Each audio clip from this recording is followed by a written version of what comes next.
Minnesota Vikings are highly regarded in the NFC North for this 08 season. The Indianapolis Colts, the usual early favorite in the AFC South. But only one of these teams can get on track today. The Colts and the Vikings in high definition by Sony. High definition, it's in our DNA.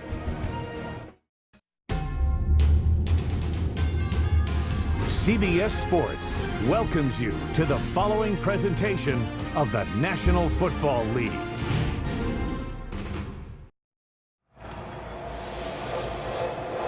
Is there any question where we are? The Minnesota Vikings are home. That is a formidable weapon that Ragnar is holding there. Welcome back to Minneapolis, everyone. The Hubert H. Humphrey Metrodome, the home of the Minnesota Vikings, who open their home season today against the Indianapolis Colts. That is Ryan Longwell getting set to kick it away.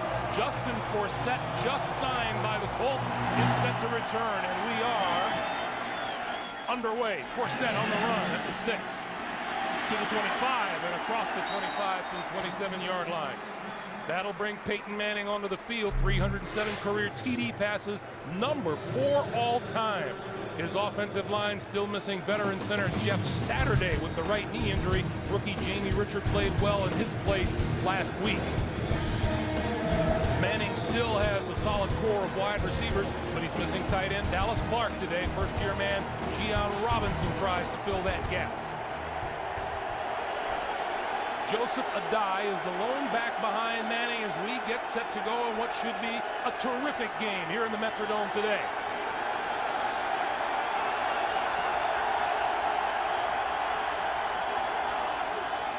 Adai to the near side. Just across the 30 and knocked out of bounds. The Vikings 4-3 defense has big people up front with big play potential, including last year's sack leader Jared Allen. Middle linebacker E.J. Henderson anchors the defense, flanked by Chad Greenway and Ben Lieber. Experience in the secondary and Antoine Winfield on the corner and Darren Sharper at safety. Peyton brings his line to the 4 on 2nd and 6. Quick pass to the outside. That's complete to Tom Santee. Santee is tracked down short of the first down. That is Jeff Saturday, and the veteran center who is not in action today. And Greg, I'll tell you one thing Peyton Manning told us. They always run the no huddle, of course, but they're going to try to run it maybe today at a little quicker tempo. Dallas Clark right beside Jeff Saturday, the tight end who hurt his knee last week in the game against the Bears. Both of those guys really lobbied Tony Dungy to play, but he said no, it's a long year. 3rd and 4.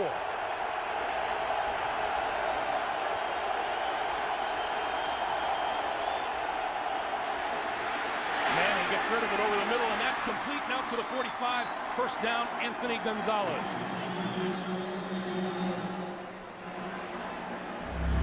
Well, finding an opening against this pass defense is something the teams have been doing.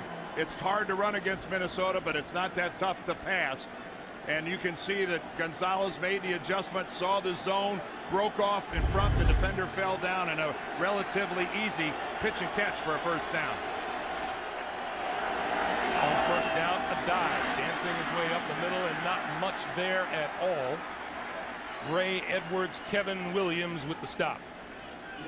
We had a wonderful visit with Peyton yesterday, and I said, does your knee bother you just sitting there in the chair? And he said, yeah, it's a constant struggle to keep it loose. That's why whenever he's not out on the field, he'll be on the bike. He'll be doing some kind of stretching. The doctor said that's normal. It's just going to take a while. Hopefully by mid-season, you'll be all the way back. Says he's altered his routine to get loosened up prior to game.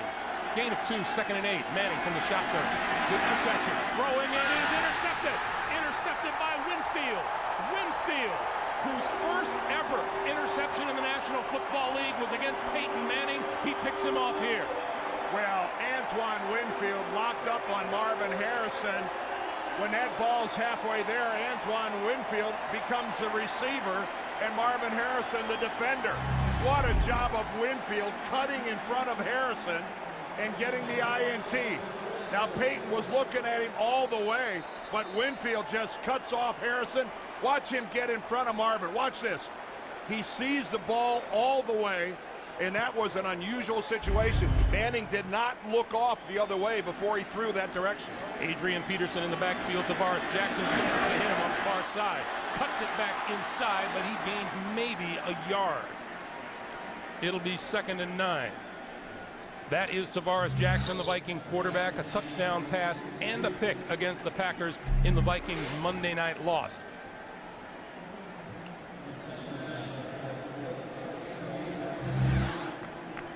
Second and 9, Minnesota, following the interception of Manning at their own 43.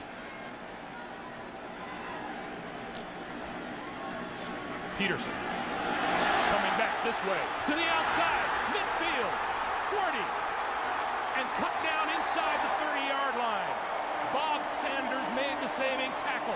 First down, Minnesota. What a job by Peterson of bouncing to the outside.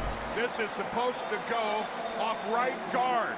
Keep in mind, Adrian Peterson gets all the way back to the outside. He got outside Kelvin Hayden, and Bob Sanders goes low.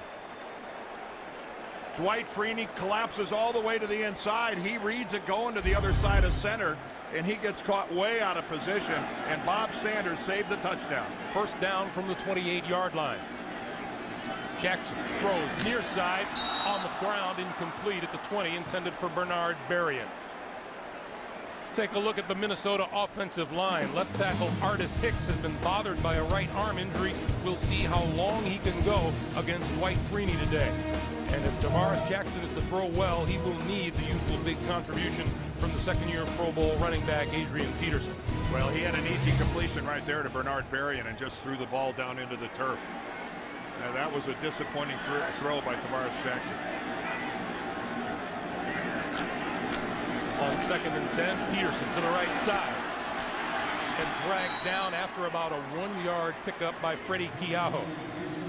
Take a look at Indy's 4-3 defense on the line. The aforementioned Dwight Freeney outside. Starting tackle Ed Johnson dropped this week, replaced by rookie Eric Foster. The linebackers, Quinn Session, Gary Brackett, and Keaho. And in the secondary, no harder hitting defensive back in the league than fifth-year safety Bob Sanders.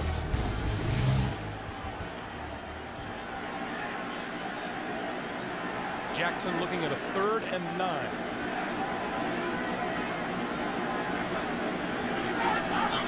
From the shotgun, throwing, it is incomplete. Just inside the 15-yard line, intended for Berrien, and Kelvin Hayden was there to break up the play.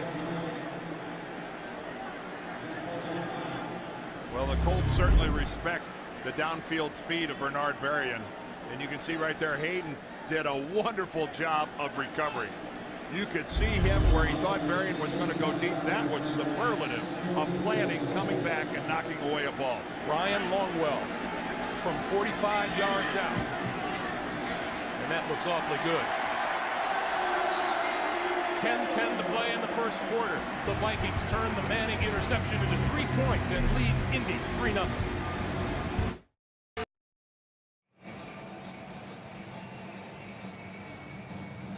As offensive coordinator Tom Moore, Peyton Manning waiting to get back onto the field again. 19 turnovers last year, the second fewest in the NFL, but he's thrown an interception so far today, and the Vikings turn that into a 3-point lead. Peyton told us one of the things, there's Tony Dungy, the Indianapolis head coach, coming back to Minnesota where he spent many a season as both a player and a coach at the University of Minnesota. Justin Forsett is deep for the kick.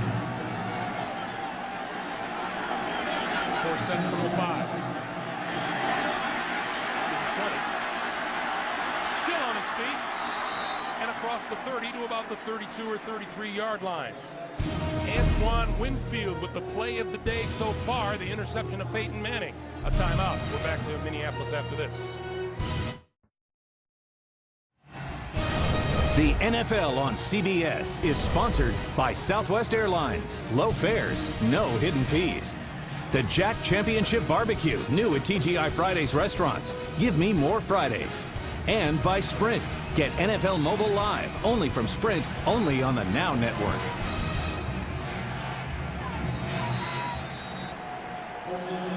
6:52 to play in the first quarter. Peyton Manning brings the Colts to the line with their second possession of the day, their own 32. Adai and Tom Santee are behind Manning, who starts making adjustments.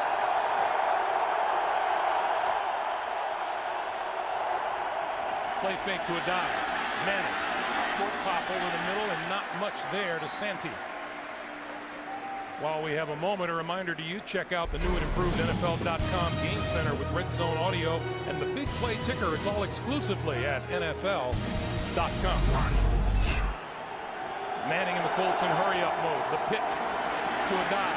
Left side, nothing there. Coming up to make the stop, E.J. Henderson. One of the things the Colts want to do is to get up on that line of scrimmage and snap the ball quickly. They want to run the big defensive tackles of the Vikings, the two Williams. That time, though, tremendous pursuit. Nothing going there. Jared Allen trying to work himself against Tony Hugo. And now this is definitely where the crowd comes into play at the Metrodome. Dominique Rhodes making his first appearance of the day in the Colt backfield. 3rd and 10.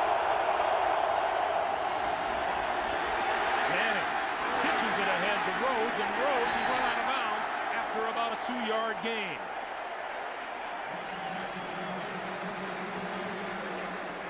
Cedric Griffin and Chad Greenway combined to run Rhodes out of bounds, and the Colts will punt it away. Well, and everybody talks about the great team speed of the Colts defense.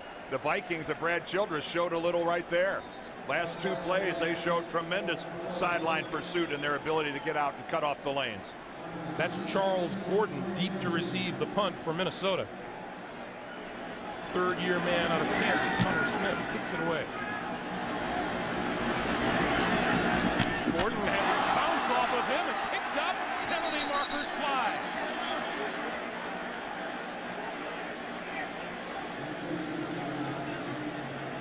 It's going to be Minnesota ball, Matt, or Indy. Let's see.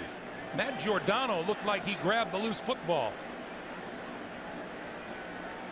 Gene Steratore is our official. The question is, did somebody from Indianapolis interfere?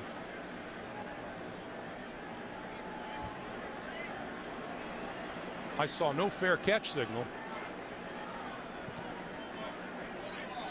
Interference with the opportunity to catch the kick. Number 23 of the kicking team. 15-yard penalty. First down, Minnesota. Timeout. The penalty is on Tim Jennings as we take a look, Dan. Even without a fair catch signal, you have the right to catch the ball. He was clearly hit by a Colt before the ball got there. Hey, if you like CSI, don't miss Jerry Bruckheimer's new drama, 11th Hour. It premieres Thursday, October the 9th, right here on CBS. Go back to that play, Dan. Watch Tim Jennings coming in from the right. He's going to yank right there. He pulls the arm. That's the interference call. And man, what a collision occurred after that. But that is a good call by the official. Jennings reached out and snagged the arm. That man has a right to catch the ball. Coming up on 8.5 to play in the first quarter. Jackson with Peterson behind him. And here's 28. He's twisting his way into the secondary and out close to a first down. Special teams is a special chore all its own. Let's go back and listen on that punt.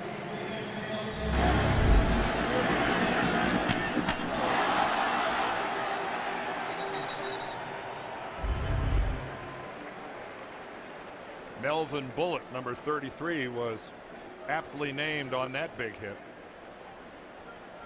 First down, Minnesota at midfield. Peterson already with 41 total yards on the day.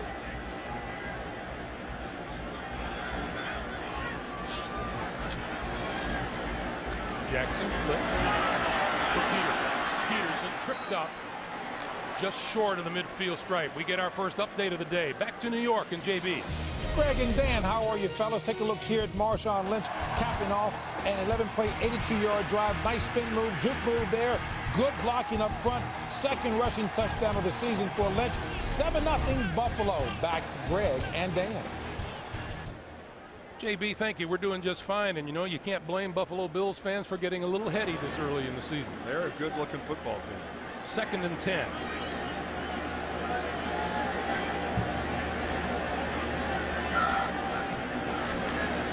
Peterson. And he is stacked up after about a 1-yard gain. All of a sudden, James Brown working very hard. What else, JB? And Greg, the special teams of Chicago working very hard. Take a look at Carolina punter Jason Baker's punt, blocked by Darryl McGlover, recovered out of the air by Brandon Lloyd. He takes it 9 yards to pay dirt, and it's 7-0 Bears over Carolina. Back to the always hardworking Greg and Dr. Dan.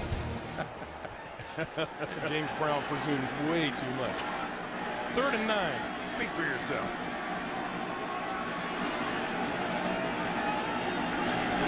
Jackson out of the shotgun. Good protection. Pulls it down, now throws far side. That's complete. That'll be short of a first down by about 3 yards. Pass was completed to Peterson, but it'll produce the punting unit. Boy, he had plenty of time to find somebody open downfield. Give a lot of credit to the secondary of the Colts. They snuffed everybody out. So Justin Forsett back inside his 10-yard line as Chris Kluwe gets set to kick it away.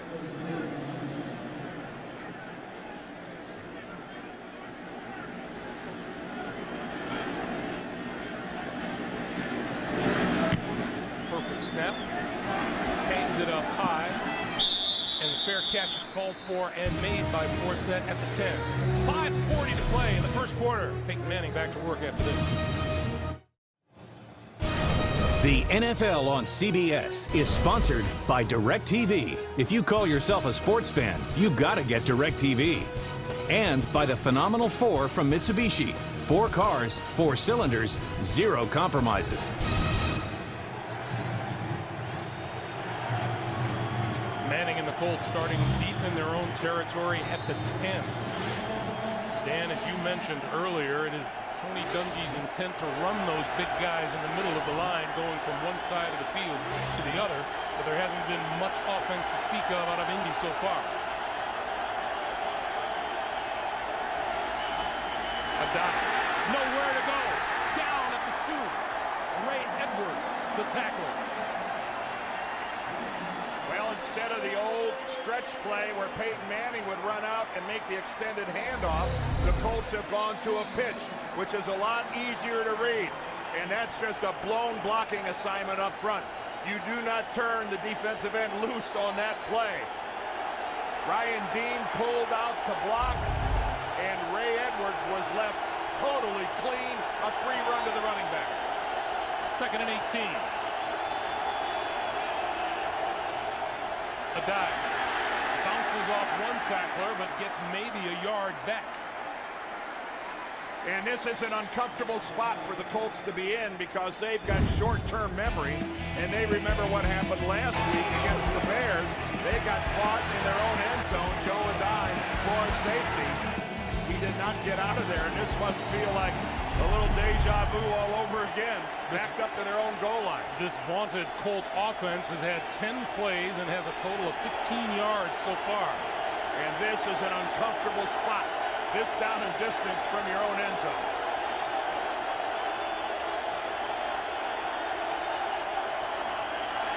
Manning.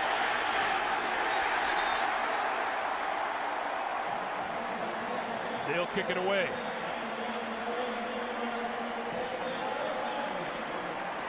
Well, that was some defensive stand by the Vikings, aided out by a blown blocking assignment by the Colts. Peyton's looking around. He's got time to find somebody. Nobody there. This is basically just a throwaway. I mean, he throws that right into the ground because he sees, yeah, he's got Joseph Adai right there, but he's totally covered. Rather than risk a turnover, let's go ahead and punt it out of here. That he might as well have thrown that out of bounds. Hunter Smith out of his end zone. Gordon from his 41. And fights his way close to midfield before he's brought down. 55-yard punt and an 8-yard return and 4:05 to play in the first quarter. A reminder, you can get the fully customizable keeper league you've always wanted with Fantasy Football Commissioner. It's at cbssports.com/fantasy. Vikings have been getting awfully good field position. They got to make something out of it, more than just 3 points. Peterson. Still on his feet, inside the 45 to almost the 43, and a yard shy of a first down. And I think that's a good move by the Vikings. They've been going to the edges, trying to get around the corner against maybe the fastest defense in the NFL. I'd hammer Adrian Peterson right between the 2 tackles. They got a huge size advantage. Dwight Freeney's over on the sideline. I would make this a power game right at the defensive tackles and inside of this Colts defense. On 2nd and 1. Peterson again. First down and then some. Cuts it to the near side, on his feet to the 30-yard line. Now, old school philosophy says run this until they show they can stop it. This is just mashing football. Take a look at the lead block.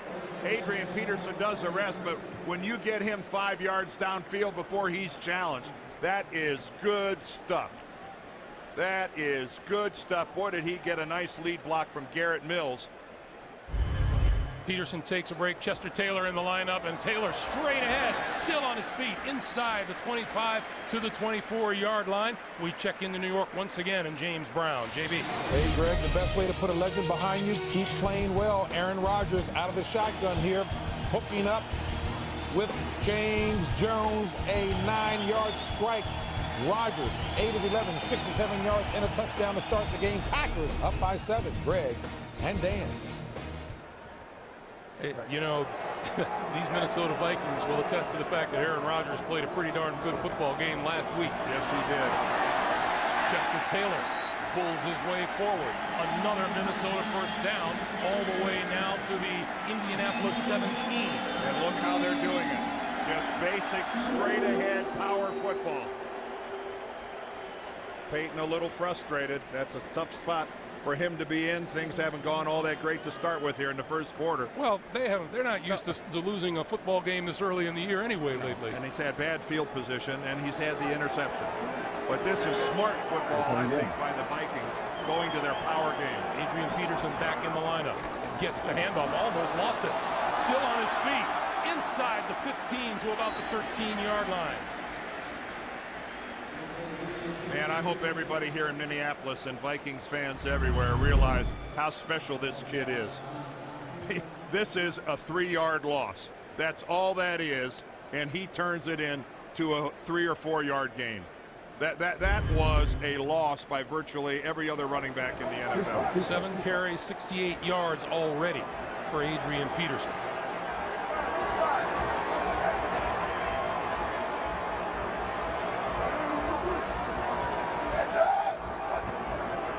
On 2nd and 6, Peterson again. And the Colts had 8 guys up in the box. They are overplaying the run. They are playing the run all the way, and still the Vikings pound away for positive yardage. Tony Dungy a little concerned.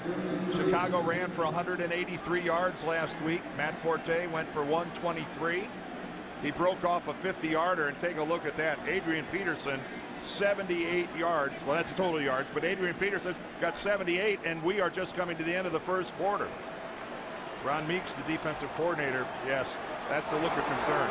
3 tight ends on 3rd and 3. Play fake. Jackson rolling this way. End zone. Touchdown. No, they're waving it off. Vasanti Shanko was in the end zone. Tavares Jackson on the rollout.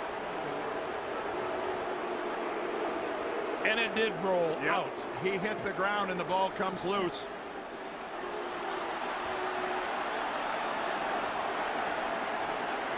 No, he never had possession of that football. So here is Ryan Longwell. Good job by the officials. They were on top of that. From 28 yards out, 27 make it, and it's good. 9 seconds to play in the first quarter. Vikings with a 6-point lead. Just 9 seconds to play here in the first quarter. Greg Gumbel, Dan Deerdorf in the Metrodome, where 2 field goals have the Vikings on top of Peyton Manning and the Colts, 6-0.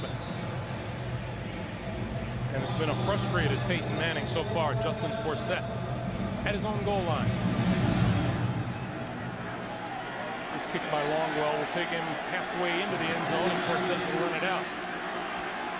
15, and won't reach the 20. So we'll get one offensive play from the Colts before time runs down here in the first quarter. Peyton Manning has the look of a guy who really needs something good to happen. His workload at the line of scrimmage is increased because Jeff Saturday isn't in there. Peyton's got to make some protection calls that he ordinarily wouldn't do. And he admits he misses Saturday, his security blanket, he calls it. Yeah. That's a Pro Bowler snapping to a Hall of Famer.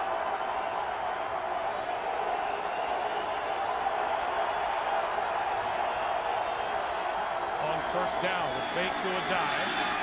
The pass to the far side, and that's complete to Anthony Gonzalez, and he'll be very close to a first down when we start the second quarter. That's the end of one. 6-0 Vikings. We'll come back after this. You're watching the NFL on CBS.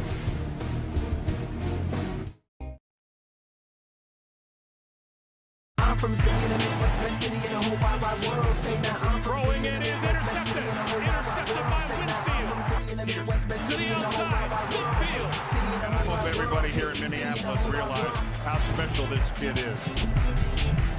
Start of the second quarter. The first quarter felt like it was all Minnesota, yet they lead it just 6-0. If there's any consolation for the Colts, that would be it. The pitch for a dive, and a dive wrapped up just as he crosses the 25-yard line. In that first quarter, Manning intercepted by Winfield. Adrian Peterson, 72 yards rushing, and the Colts a -3 on the ground. But what you said, Greg, earlier, very important. It's still only 6-0. Third and 2.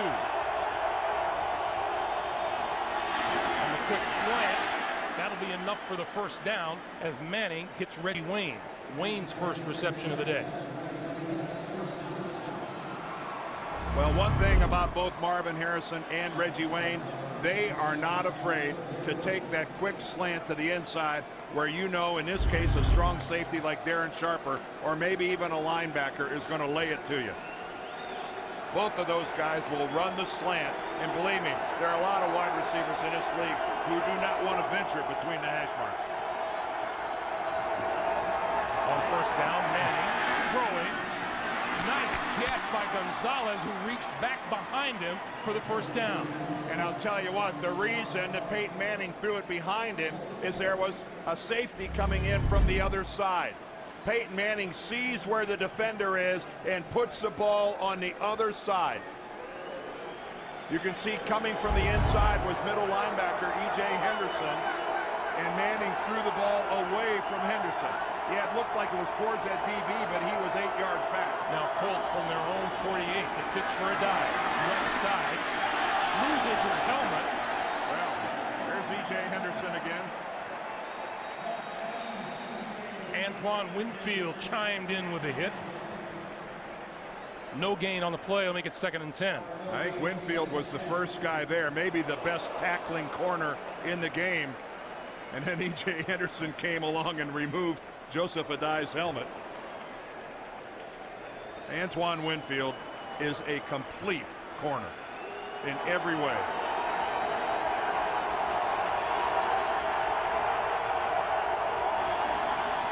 Here comes the blitz. Manning pulls it down and throws, and over the middle finds Gonzalez once again, and that looks to be enough for a first down. What, did Anthony Gonzalez get underneath that ball? Geez, when that thing was halfway there, that looked like it was going to hit the ground before he was able to make the catch. But he went down and got it. He sure did. So now the Colts at the Minnesota 42. That was a pretty darn good throw by Peyton Manning off his back foot, not able to step into it. A die on the sideline. Dominique Rhodes alongside Manning in the backfield. Manning, quick pass, and that's incomplete. Once again, intended for Gonzalez. And with Dallas Clark out of action, Manning is forced to look elsewhere. Well, he's got 3 talented wide receivers, but his 2 tight ends today, Gian Robinson and Tom Santee. Yes, both of those new to the Colts this year, one a draft pick, one a free agent. Not the faces that Peyton Manning is used to seeing at the tight end position. Guys like Clark and Utah. 2nd and 10.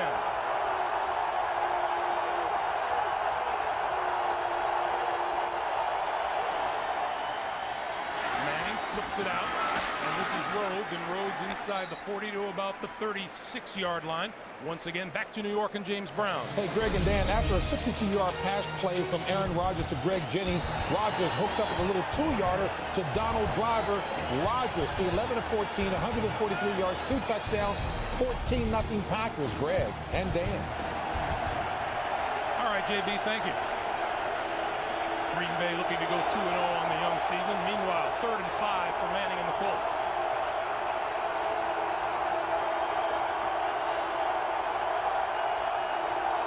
Making his adjustments at the line. Stepping forward and goes down. Jared Allen with his first sack of the year. Last year's NFL sack leader gets number 1 this year as a member of the Vikings.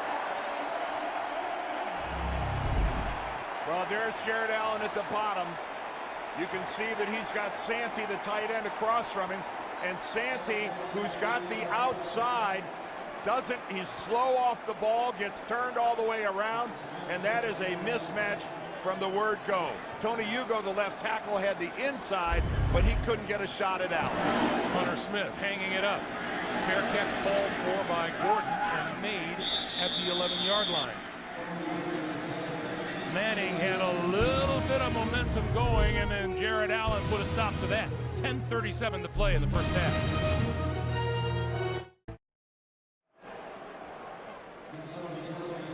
Jared Allen, owner of that last sack, is exactly that way at practice. He's that way in the hallways at the Vikings complex. He just has too good a time playing this game. And the Colts have to be frustrated. They had 2 guys assigned to him.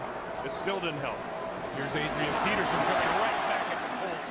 Out across the 15 to about the 18-yard line. And by the way, CBS is pleased to join the NFL in helping the Red Cross in its efforts to aid those affected by hurricanes and other natural disasters. Text the word GIVE to the number 24357 and donate $5 to the American Red Cross Disaster Relief Fund. Standard text messaging rates may apply. Learn more at redcross.org. And Dwight Freeney still on the Indianapolis sideline. Well, they know that on these early downs, these are running downs for the Vikings. They're giving them a rest. 2nd and 3. Peterson. Okay. Right at the first down marker. I suspect we'll have a measurement coming up. And this is hardly a secret that the Colts were going to get more than their standard dose of Adrian Peterson. The fact that in the past that they've been porous against the run, the Bears had success, and with an unproven quarterback, and yes, Tavares Jackson is unproven. He's only had 15 starts. This is his 16th. It's going to be the Minnesota running game that's going to have to win the day for the Vikings. Peterson again. Peterson vaulting at the line of scrimmage to the 40 and out to the 45-yard line. Boy, did he get hit low from behind, but he bounces right up. I think Robert Mathis came in at the end and got him. But Adrian Peterson, again, look at him go over. We've seen him do this ever since he got here. But Robert Mathis doesn't give up, and at the end, wow, he comes in and he tries to take out the legs of Adrian Peterson. 106 yards on the day already for number 28. If Adrian Peterson would have gotten hurt on that play, Robert Mathis might have had to have police protection to get out of this stadium. On the reverse, Andre Allison left side, trying to turn the corner, run out of bounds by Kelvin Hayden, number 26.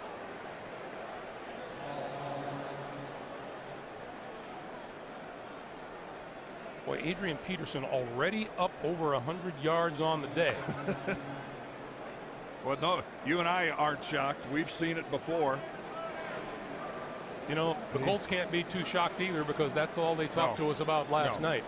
The man holds the NFL's single game rushing record with 296 yards.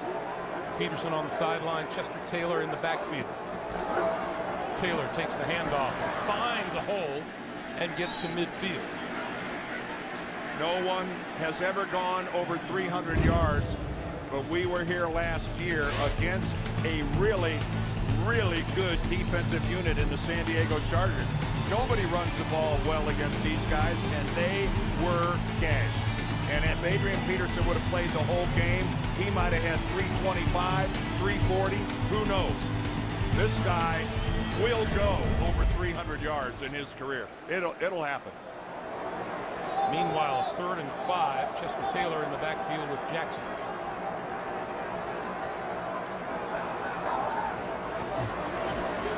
Gonna go deep, down the near sideline.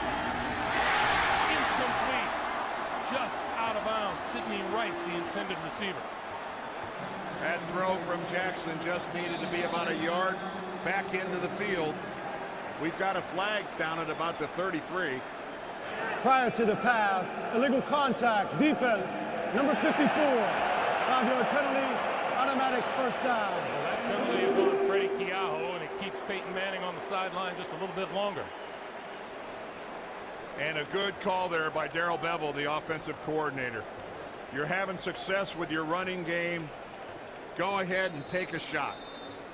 You know you're going to get these guys creeping closer and closer to the line of scrimmage.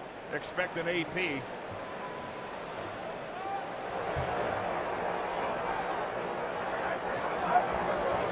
Here's Peterson. Shakes the tackle. Gets to the 40-yard line. Let's get back to James Brown in New York for another NFL Today update. JB. Hey, Greg and Dan, 2 Cincinnati penalties helped Tennessee's cause here, and Lindell White caps an 11-play, 61-yard drive with that 1-yarder. It's Tennessee without Vince Young right now ahead, 7-0 in the second. Greg Gumbel, Dan Beardorf. James Brown, thank you. We'll see those Cincinnati Bengals next Sunday, Dan. You and I will be at the Meadowlands as the Bengals pay a visit to the defending Super Bowl champion New York Giants. 7th play of this drive. Tavares Jackson. Robert Mathis picks him off. Now that was good hustle by Robert Mathis, one of the fastest defensive ends in the game. You saw him get all the way downfield to make that tackle on Adrian Peterson.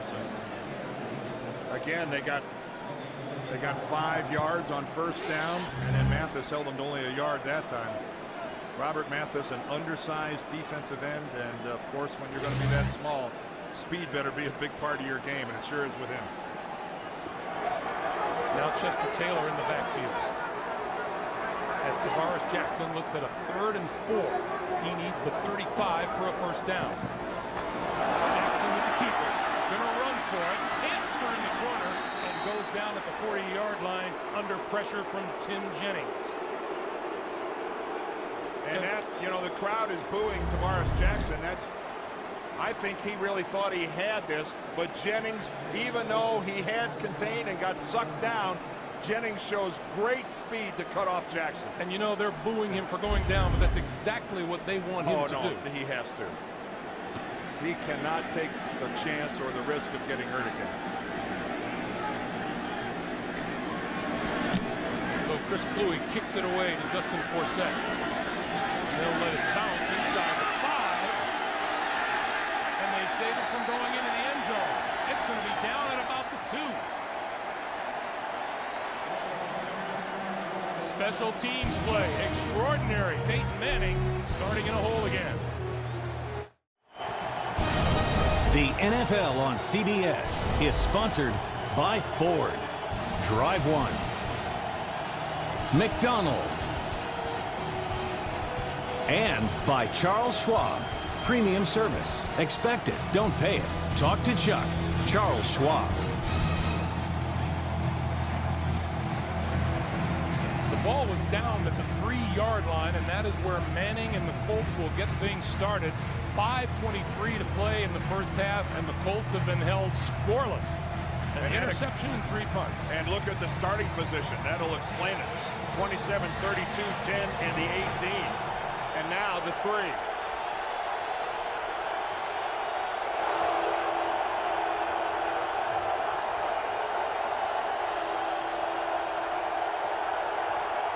On first down.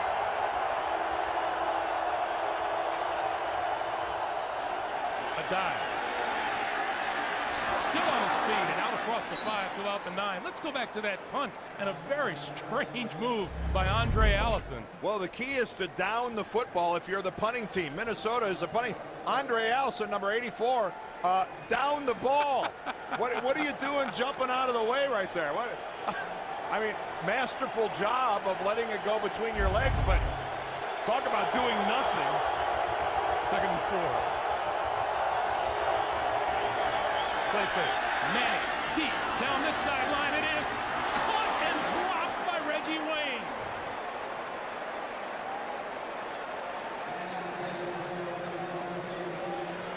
Cedric Griffin was the corner running with Reggie Wayne. The ball goes through Griffin's hands and right into the arms of Reggie Wayne, and Reggie Wayne should have had that and might have gone the distance. A perfect strike from Peyton Manning.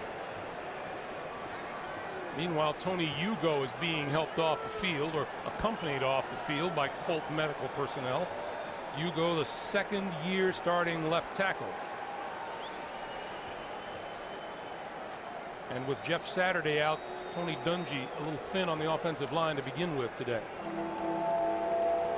Number 53, Steve Justice, the 6th-round draft pick out of Wake Forest, comes in to replace him.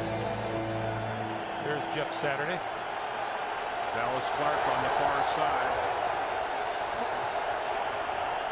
3rd and 4.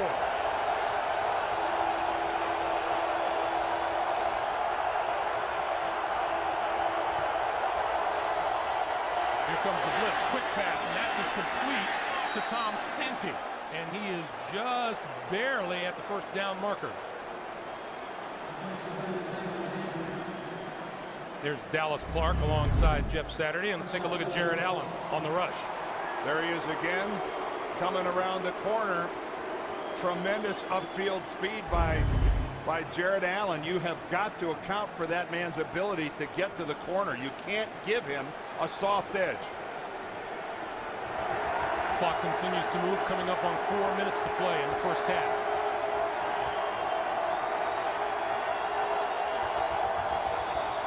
Manning, play fake, and flips. This is a die, and a die run out of bounds.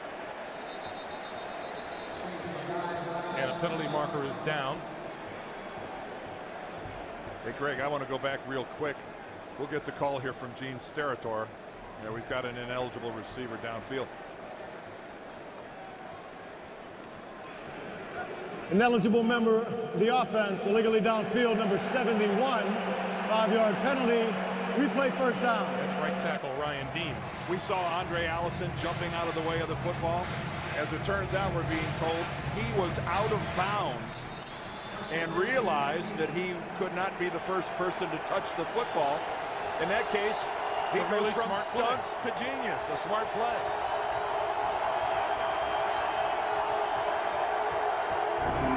Tony Hugo is leaving the field to go into the Colts locker room. The bad news keeps on coming for Indianapolis. 1st and 15. And the give to a die. And a die can't break away from the first tackler, who is Darren Sharper.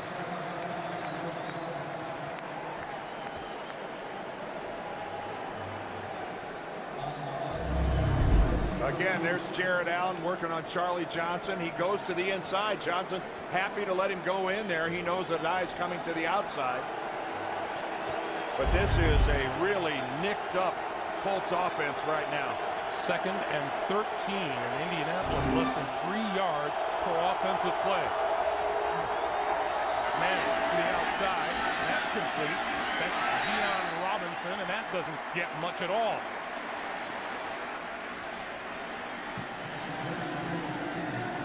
Third and 10.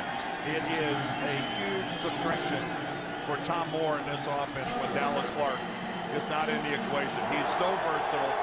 Plays wide receiver, tight end. Quick snap by Manning. He throws. That's incomplete. Batted down by the cornerback, Antoine Winfield. Well, trying to catch the Vikings, not ready. Peyton does do the quick snap, but it still results in an incompletion. And you see Winfield got caught looking the other direction.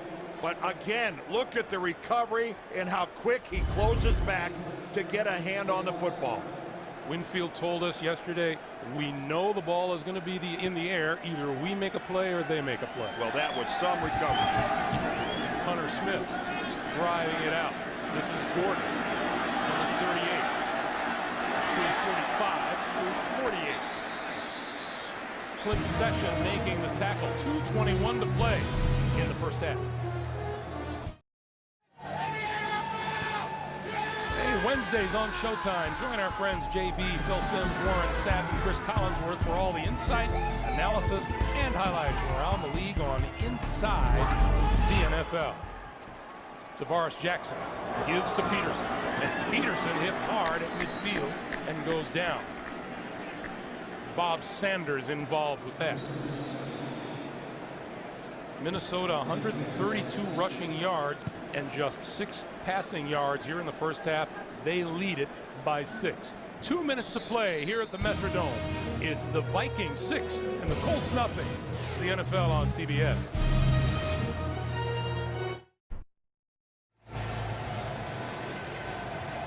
Well, Tavares Jackson not having a whole lot of luck throwing the football. In fact, the Vikings haven't attempted a pass in the second quarter. However, Adrian Peterson with his career high 113 yards rushing in the first half. You saw Tony Hugo back on the sideline, but he's questionable for a return. Well, inside 2 minutes here, the Vikings need to cover some ground, and they need a passing game. Tavares Jackson is going to have to get something going in the air. 7 net passing yards is not going to get it, as well as Peterson is running the ball, and this is an instance where you need it right here. Peyton may be calling tight ends anonymous. You mentioned to him he's always had a tremendous history of talented tight ends at his disposal. Well, they're kids now. 3rd and 4. And Jackson calls a timeout. And he and Sidney Rice trading a few words as they come to the sideline. 1:21 to play in the first half. The NFL on CBS is sponsored by the Home Depot, the official home improvement sponsor of the NFL. And by Red Lobster. During Endless Shrimp at Red Lobster, indulge in endless choices of your shrimp favorites. Hey, remember, Sprint halftime report right around the corner. JB, Dan, Shannon, Boomer, Coach Cowher, the latest NFL scores and highlights coming up on the Sprint halftime report. 1:21 to play here in the first half. 3rd and 4 for Tavares Jackson and the Minnesota Vikings. From the shotgun, on the slant, batted away. Intended for Bernard Berrien, and a fine defensive play made, it appeared, by Kelvin Hayden. Well, let's see how accurately this ball was thrown by Tavares Jackson on the slant. And again, that's just sensational coverage. Hayden's got his hand across the back, but he lays out. That's not interference. That's just an excellent play by the corner. So 4 set deep, trying to give the Colts some field position, which will be something new for them here in the first half.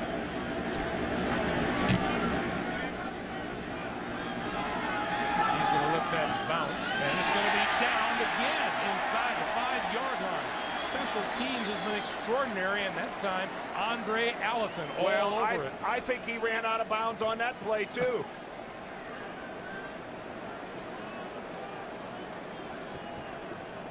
Allison might have gone out of bounds on that play. Here's Gene Steratore.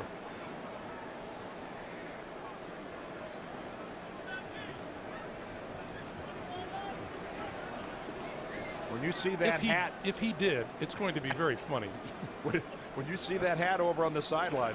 Illegal touching, number 84 of the kicking team. Player was out of bounds and first to touch the punt. The ball was first touched inside the 5-yard line. By rule, the ball will be placed at the 20-yard line First down, Indianapolis. So he made the correct play on the last time down. This is him up here on top. All right, he makes a little stutter. There he's out of bounds right there. I have to assume, because of the smart play he made last time, that he didn't realize that he stepped out of bounds. He was barely out, but out he was. Colts with all 3 of their timeouts remaining. Manning over the middle, and that's complete to Santee. Tom Santee, the rookie 6th round draft pick out of Virginia. Under a minute to play in the first half.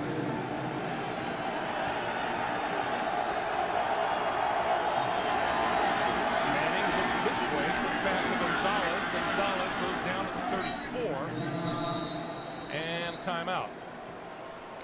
46 seconds to play. Manning going to reconsider.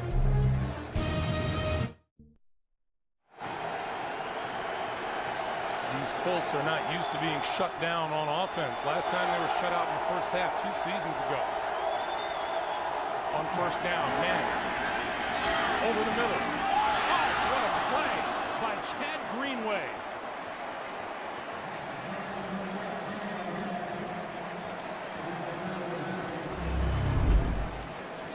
Peyton Manning looking down the middle of the field, launches it, trying to go right at Santee, and that is just some way to lay out there by Chad Greenway. Man, he was prone, stretched out, just couldn't hold on. Chad Greenway doing a little launching of his own. Manning under the gun, throws it away. And Jared Allen on top of Peyton Manning. 3rd and 10. Well, everybody playing out of position here on the Colts line. Charlie Johnson there started at left guard, and he just can't handle Jared Allen for that length of time. A good fake to the inside, but again, Jared Allen's best play upfield around the corner. Because of that injury to Tony Hugo, everything is shifted around. Charlie Johnson, the left guard's at left tackle, a rookie at left guard, a rookie at center. Manning with 3rd and 10. Stepping up, throws, incomplete. And Peyton Manning again under tremendous pressure.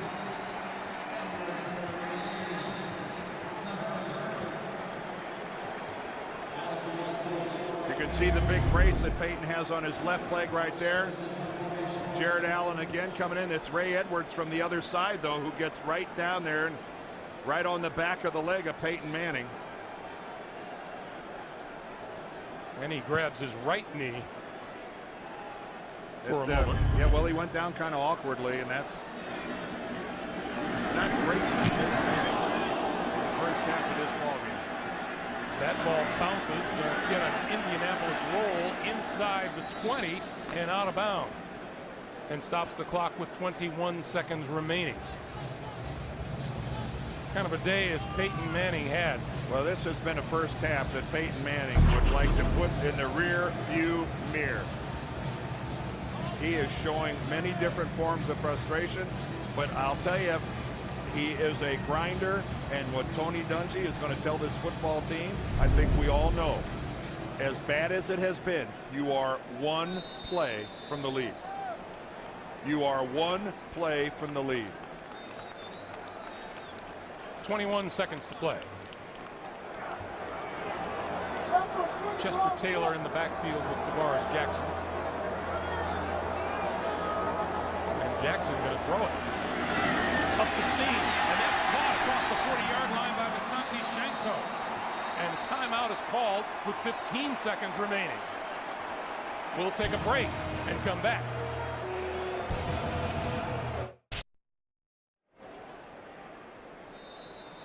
Ryan Longwell loosening up for a maybe shot here in the final 15 seconds of the first half. Well, that surprised everybody, the Colts included.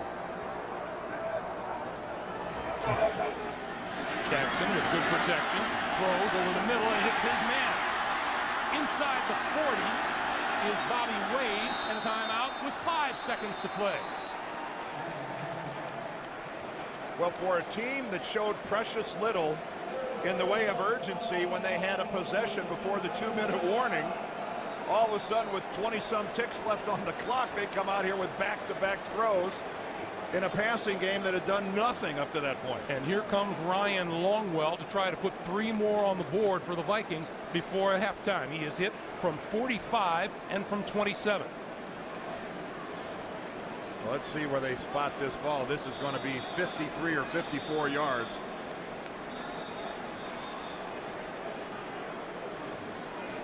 We are in a nice dome where the wind is not a factor. Brad Childress told us he is comfortable in this building with Ryan Longwell, 50 to 55 out. Well, if they convert this, this is found money. This will be a 53-yarder on the way. Straight enough, long enough. Well, I take back what I said about Tony Dungy saying we're only 1 play from the lead. That's the end of the first half with the score. The Vikings 9 and the Colts nothing. We're back with the Sprint halftime report after this message and a word from your local station. You're watching the NFL on CBS.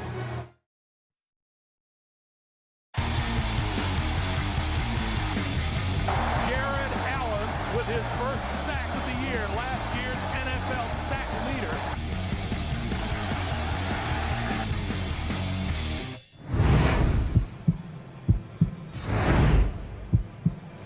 It's been an interesting first half, to say the least, here in the Metrodome. The Minnesota Vikings leading the Colts by a score of 9-0. Welcome back, everyone. Along with Dan Deerdorf, I'm Greg Gumbel.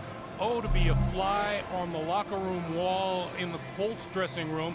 Let's start with the guys that we talked about prior to the game. Peyton Manning for the Colts, Adrian Peterson for the Vikings.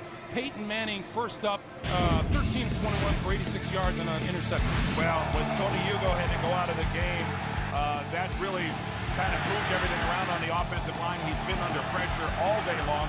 Can't get into a rhythm, can't get comfortable. He wasn't comfortable coming into the game.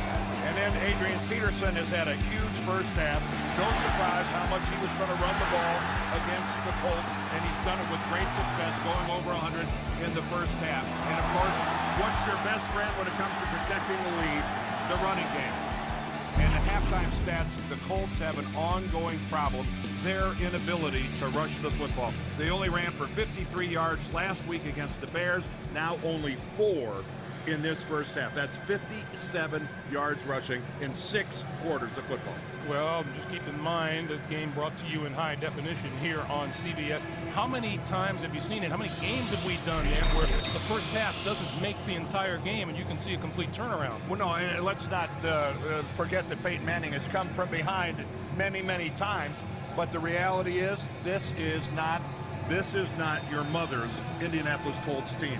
This is a team that is banged up, is hurt, has some holes on the offensive line. They don't have the tight ends they used to have, Greg. They're a little hurt. Chester Taylor taking the second half kickoff for the Vikings at his own goal line and returned and still on his feet and finally brought down just shy of the 40-yard line. Now, this Indianapolis Colts team is by no means new to adversity, no. and they're pretty well equipped in the coaching sideline and at the quarterback position to deal with it. Oh, there'll be no panic. Let's not head in that direction. No, that's not going to happen. And you're going to have to use the weapons you have. That means, A, their defense, they're going to have to make a play. They're built to get turnovers. They're going to have to get a turnover. And secondly, Peyton Manning's going to have to turn to his big 3, Harrison, Wayne, and Gonzalez.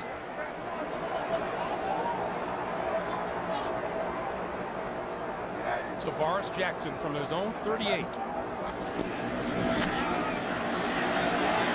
keeper, the throw, it's complete to midfield. It is Jim Kleinsasser, the 10th year veteran out of North Dakota. And how much confidence did Tavares Jackson get from those 2 completions at the end of the first half that set up the Longwell field goal? This is what he does best, get out on the move. You can see he's got Jim Kleinsasser wide open. He just floats a feather his direction and he pulls it in. I think those 2 passes stunned the Colts defensively. Here's Adrian Peterson. Peterson still on his feet, fighting his way close to the 45 of the Colts. And Greg, they weren't the only ones that were surprised. Didn't you just assume, as did I, that the Vikings were just going to take a knee with 20-some seconds left in the half. You know what they say about assume, Dan? Well, you're exactly right, but let's face it, we hadn't seen anything out of the Viking passing game that would make you want to feel confident about him going downfield. And kudos to Brad Childress because it worked perfectly. Absolutely.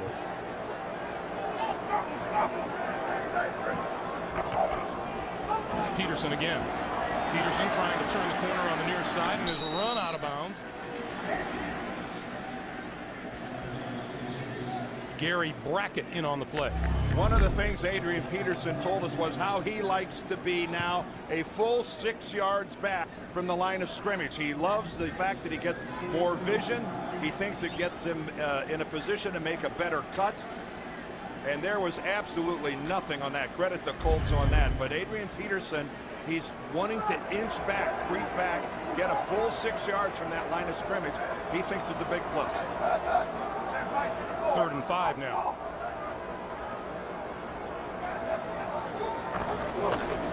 Good protection.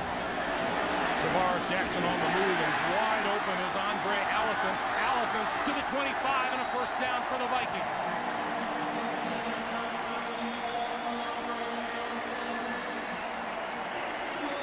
Well, Andre Allison is being shadowed by Marlon Jackson. He's going to run a crossing pattern. You see him coming across. He's getting picked up right there, and you can see Jackson is well behind. That was a multi-level pattern. You had a crossing pattern going the other way shallow. Allison coming left to right deep. Good job by Tavares Jackson of finding the open guy. Peterson still on his feet. Close to the 20.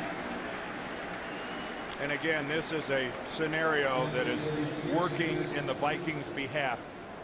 This Colts defense, I think everybody knows that they're light, they're built for speed, and they're built to rush the passer. Because in the old days, by now, the Colts would have had a sizable lead. The other team's forced to throw, and you're playing right into their hands. And this is not the scenario that works out best for Indianapolis. Peyton Manning on the sideline is in your best interest if you're the opposition. 2nd and 6. Jackson with time again, now running out of time, and goes down at the 27, courtesy of Darrell Reed, number 95. And that was just snuff-out coverage by the Colts secondary. Jackson went from his first to his second to his third, found nobody. Instead of making a bad play, ate the ball. Darrell Reed, the former Minnesota Golden Gopher, who won on this very field yesterday. 3rd and 11.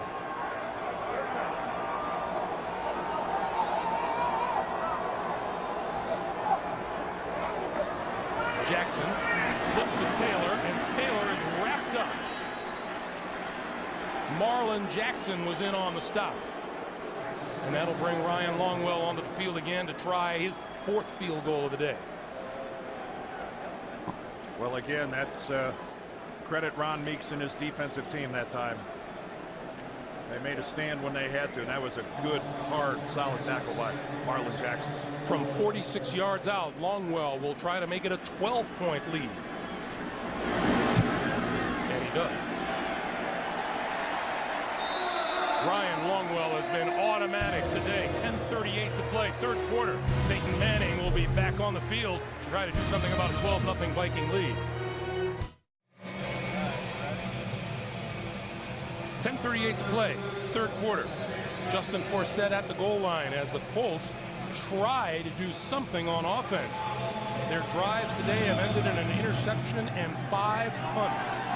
Big special teams play wouldn't hurt. From a yard deep in the end zone, Forsett stumbles and falls and is down at the 15-yard line. And here comes Peyton Manning. Not at all pleased with the turn of events so far today. The NFL on CBS is sponsored by Southwest Airlines. Low fares, no hidden fees. Viagra. And by CareerBuilder.com. Start building.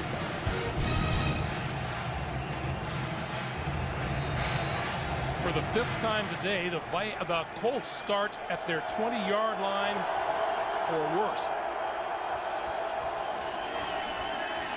Manning, throw. That one is complete to a dive out of the backfield, and a dive to the 25, out to the 29-yard line, and a first down. And a little offensive breathing room for an offense that is really hurting. Dallas Clark, the tight end, on the left. Jeff Saturday, the regular starting center, on the right, inactive today. In addition to them, Manning has lost his starting left tackle, Tony Hugo, and there are rookies galore on the offensive line.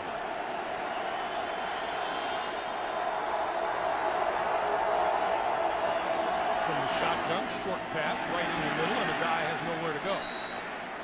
Well, the adjustments they've made, Charlie Johnson, who started at left guard, is now playing left tackle. Number 53 right there is Steve Justice, a rookie, playing left guard. Jamie Richard, number 61, is playing center instead of Saturday. The right guard is Daniel Faderkyle. He's been predominantly a practice squad player the last couple of years. He's getting to start at right guard. So Peyton Manning is looking at a lot of unfamiliar faces in his own huddle. On 2nd and 11. And look at it. Henderson is after him and got him back at the 17-yard line. And there's where the kids make a mistake. You don't let a middle linebacker come into the A gap and get right after your quarterback. Unblocked. You could see late Justice kind of turns and chases after E.J. Henderson. Wham! You just can't let that happen. Pass protection always starts inside, works its way out. Peyton had no chance at all. Almost a horse collar, but he didn't really pull him down by the back of that shoulder. 3rd and 21. Quick flip to the side. This is Santee. Santee across the 30 and out to the 31, still about 8 or 9 yards shy of a first down. Winfield with yet another tackle today, and the Colts will kick it away. I think if we had a meter that would measure Peyton Manning's frustration, that needle would be stuck all the way over on the peg. Off the charts. Yep. Andre Allison deep for the kick coming from Hunter Smith.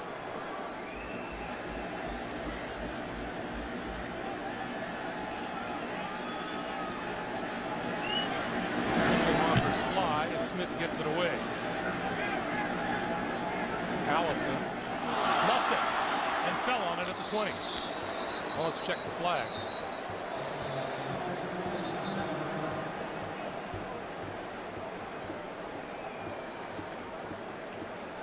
This is going to be against the Colts. Illegal formation, kicking team. Number 52 was not on the line of scrimmage. 5-yard penalty, replay 4th down. As he normally does, Marvin Harrison sits by himself on the Colts bench. That's nothing new. Marvin always goes down there by himself. Again, we talked about Peyton's frustration and where that meter's reading.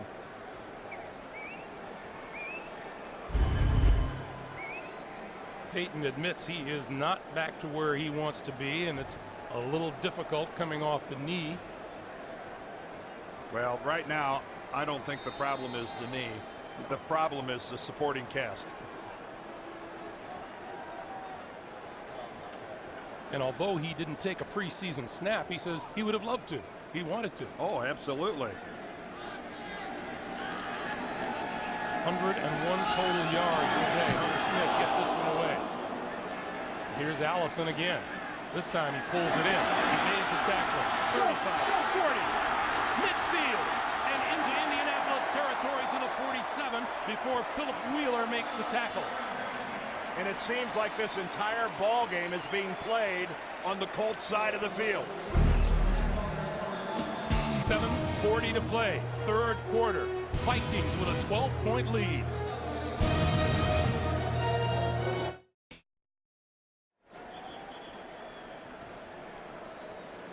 There's the Colts offensive line. That's Pete Metzelaars talking to them. Howard Mudd, their line coach, had to have emergency knee replacement surgery earlier this week. So he's not here with the team. So with all the other things they have going, their rock, Howard Mudd, is back home in Indianapolis. First down, Jackson to throw. Peterson out of the backfield, inside the 40, coming back this way, 35, and down at about the 33-yard line. Boy, does he dance when he gets into the open. Well, the question, do you think you've had bad luck? Wait till you see the first episode of Worst Week. It premieres Monday, September the 22nd. Here on CBS. Not going to be a great week for the Colts if they don't find some way to rally here. Well, there's still 22 minutes of football left, but wow, they need a lift. Adrian Peterson. And Peterson knocked down. We have another NFL Today report from James Brown in New York. JB. All right, Greg, Maurice Jones-Drew, a hard-running pocket Hercules, as Shannon calls him, capping up an 11-play, 74-yard drive with that 2-yard run. It is now all knotted against Buffalo at 10. Back to Greg and Dan. Pocket Hercules. That's one way to put it. Well, Hercules might be what the Colts are thinking right now about Adrian Peterson. This kid just doesn't go down. On 2nd and 7. Near side and out of bounds. What was that? Pass intended for Sidney Rice, who's a little slow getting up. Yeah, Sidney Rice is now hobbled a little bit. He's going to head over to the Vikings sideline, but that ball was thrown a good 10 yards behind Sidney Rice. Tavares Jackson reading that Rice was going to break off his pattern, and Rice kept going. Hey, it's Queens. 3rd and 7. Minnesota just 1 out of 7, but they've got a 12-point lead. From the shotgun, pass on the slant is complete to Andre Allison. And that's a first down at the 13. Boy, that was a crisply run pattern and a beautiful throw. He's going to get the inside position on Kelvin Hayden, who gave him a big cushion, and Bethea, the safety, was still way deep. That was pretty much an uncontested slant. Yep, a couple big hits at the end, but not until the chains get moved. Meanwhile, Sidney Rice getting a once-over on the sideline. Bobby Wade has replaced him on the field. Varian and Wade to the top of your screen. After a shaky start, Tavares Jackson has been sharp. Peterson still on his feet and now dragged down at about the line of scrimmage. Gary Brackett making the play. It'll be 2nd and 10.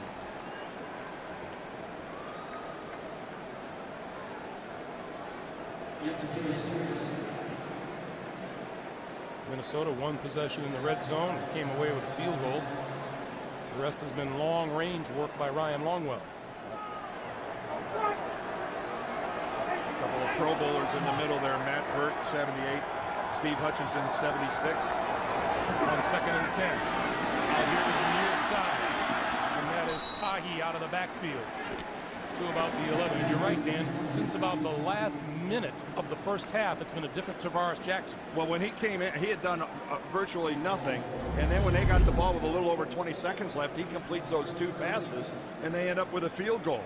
Since then, he has been throwing like a guy who just like took a drink of confidence and had it take root. Take a look at that. 7 yards in the first quarter, and look, 8 of 9 since. Chester Taylor on the field for this 3rd and 7. Short pop in the middle, it falls incomplete. Raheem Brock had an arm on it. And here comes Longwell for an attempt at field goal number 5. And I don't know what the crowd is booing. If they're booing Tavares Jackson, that's being a little harsh. If you're booing the strategy, then that's not being smart. So either way, I think the crowd is culpable here. There's nothing to boo about. Yeah, I'm sure you would have loved to have had a touchdown, but let's get real. Ryan Longwell's career high for field goals in a game is 5. He's looking to tie that right here, and he does. 4:09 to play, third quarter. 15-0 Vikings. The NFL on CBS is sponsored by TD Ameritrade, the independent spirit, and by KFC's new original recipe strips. Life tastes better with KFC.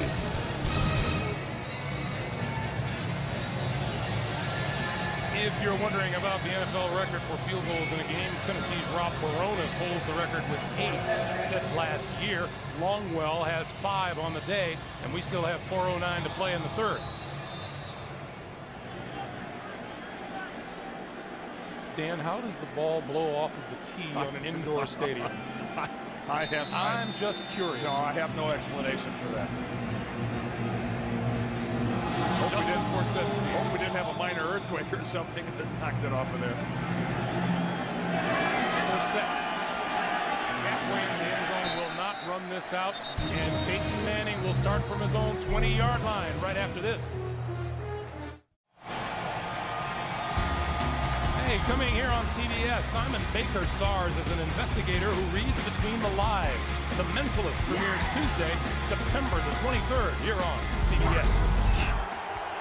Jared Allen. And the Minnesota defense trying to hone in on Peyton Manning out of the shotgun, first down from the 20. And the give is to Dominique Rhodes, and Rhodes to about the 24. Well, how about this? Take a look at the production from Adai, Harrison, and Wayne. Marvin with no receptions. Reggie only 1 for a grand total of 4 yards. And Adai can't get loose either. This is some masterpiece being spun so far by Leslie Frazier and this Vikings defense. 2nd and 6. And tipped at the line. It falls incomplete. Kevin Williams, the culprit, to JB in New York. James. Hey, Greg and Dan. Darren McFadden of the Oakland Raiders. His first professional touchdown came on his 19-yard run. And talk about a productive drive. 89 of his 110 rushing yards on this series. 13-0 Oakland over Kansas City. Greg and Dan. What an interesting game that is, with reportedly Lane Kiffin's job on the line. Oakland winning on the road at Kansas City. Peyton Manning slow to get up after getting hit by Jared Allen. On 3rd and 6, steps up, throwing down the field. Gonzalez is there. Gonzalez in a foot race, turns it back now to the 20, flips it back to Reggie Wayne. Wayne to the 5, touchdown. How about that?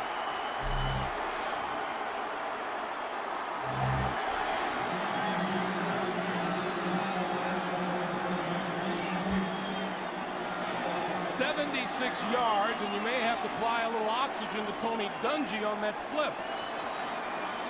Well, you said earlier that the playmakers for the Colts had to come through. The best position they have is Gonzalez, Wayne, and Harrison, the three wideouts, and somehow wide open. Gets behind Cedric Griffin, Anthony Gonzalez, and this is high-risk, high-reward football, flipping it back to Reggie Wayne. Brad Childress has thrown the challenge flag onto the field, and he's probably wondering if Reggie Wayne did indeed reach the end zone.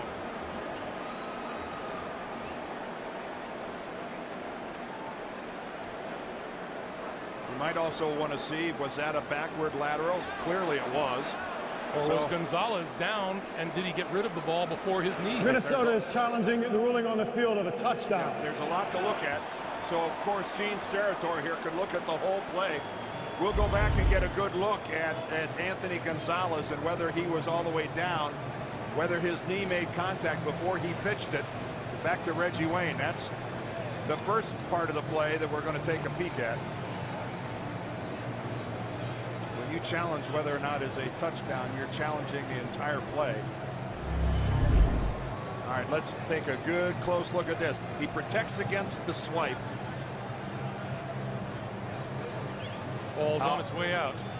The ball's out. That is a lateral. It looked to me like he had released the football. It had separated from his hand before that left knee of Anthony Gonzalez made contact. Now, let's follow this to conclusion. Reggie Wayne, both hands on the ball. There, his knee is down. And the ball hits the ground short of the goal line. Yes, I don't think that is a touchdown. We'll try to get a look at it from the side, but from that angle there, it looked like when Reggie Wayne's knee hits the turf, the ball had not yet crossed the plane. We may have to hold off on Peyton Manning's career 308th touchdown pass. But I thought we had a pretty definitive look that the fact that it was a legal lateral from Anthony Gonzalez back to Reggie Wayne. Pretty quick thinking by Mr. Gonzalez. But Reggie Wayne's knee, from this angle we saw from behind. Well, it looked like the knee and the ball short of the goal line. Well, that's there goes the knee right there. I don't believe, there's no way he had crossed the goal line with the football, because you can see right there the ball's even, and keep in mind his knee touched even prior to the ball touching the ground, so the ball's a little farther away from the goal line than that. I'd say this ball comes back to about the 1 foot or the 18-inch line. The official on the far side on the goal line came in with his arms in the air and ruled touchdown. Right. But it would appear that's going to be turned around. It appeared to be a pretty definitive look that Reggie Wayne did not cross the goal line.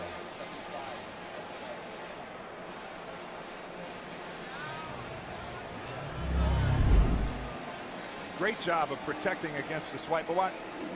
Yeah, the ball is away. Before Gonzalez's knee hits the turf. Well, it was out of his left hand. What we couldn't see, now that I think about it, we couldn't see his right hand.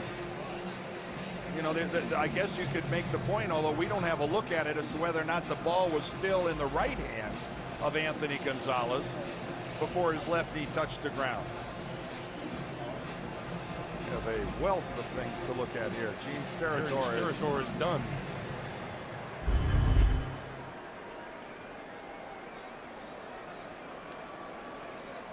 After review, it has been determined that the runner was down by contact at the 1-yard line. The ball will be placed on the Minnesota hash inside the 1-yard line. Minnesota will not be charged a timeout. It'll be first and goal, Indianapolis. So that is a 75-yard play to the 1. And there's the left knee down right there. And that's right. I think that's a good call by Gene Steratore, placing the ball just inside the 1-yard line. I said about the 18-inch line. I think it's more the 24-inch line. If you're going to get picky about it. Yeah. Well, Gonzalez had about 58 of those yards. Reggie Wayne the last 17.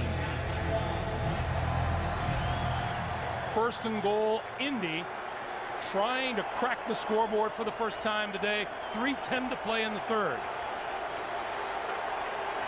Joseph Adai behind Manning. And they have not run the ball effectively at all.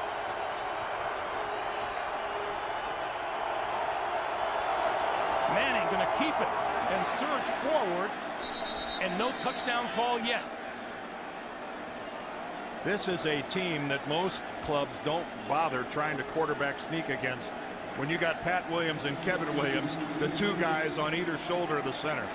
Talk about tough to get any movement out of there, although they got about a foot. Second and goal. And it's going to get loud. There's Leslie Frazier, yeah, the defensive coordinator. Let's see if they try it again.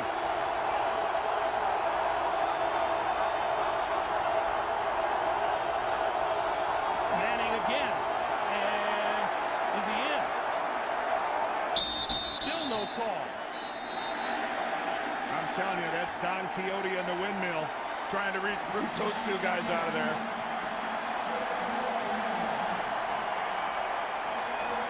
Third and goal.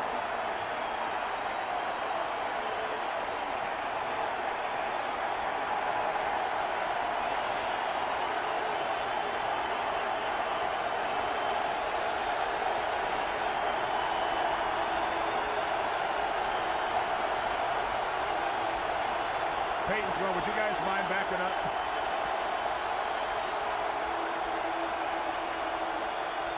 A dive. Touchdown.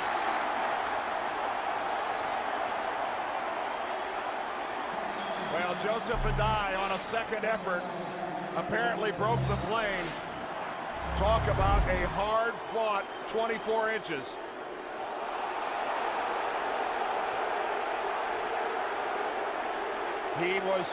The ruling was that he was across the line, but he got driven back. He certainly didn't end up in the end zone. He was pushed back by Pat Williams, and there's another challenge flag tossed by Brad Childress. It was the near side linesman who didn't throw anything, who put his arms up in the air rather to signal touchdown.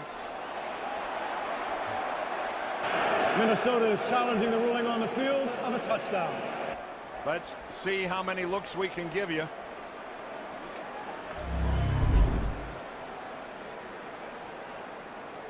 Joseph Adai is going to get his first contact. Ooh, that's Wow. close. That's tight. Remember, just the nose of the ball has to touch the goal line. And Gene Steratore is going to have to see absolute, indisputable evidence that it did not. Let's look at it. Here's another angle. Now this camera is already in the end zone.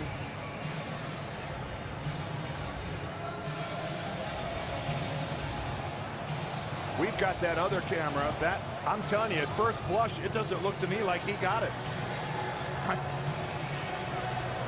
There is the football. Here, see the football right here in the left hand of Joseph Adai now. And does it cross any part of that white goal line?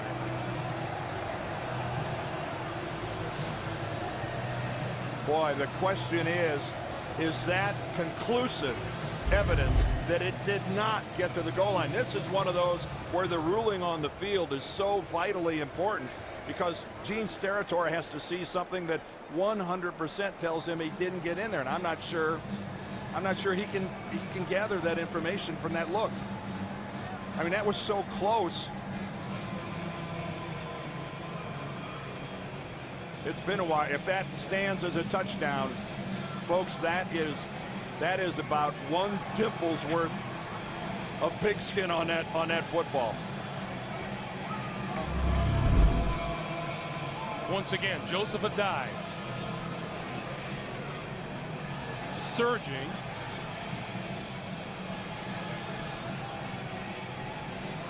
That is so again, close. there is the football right there.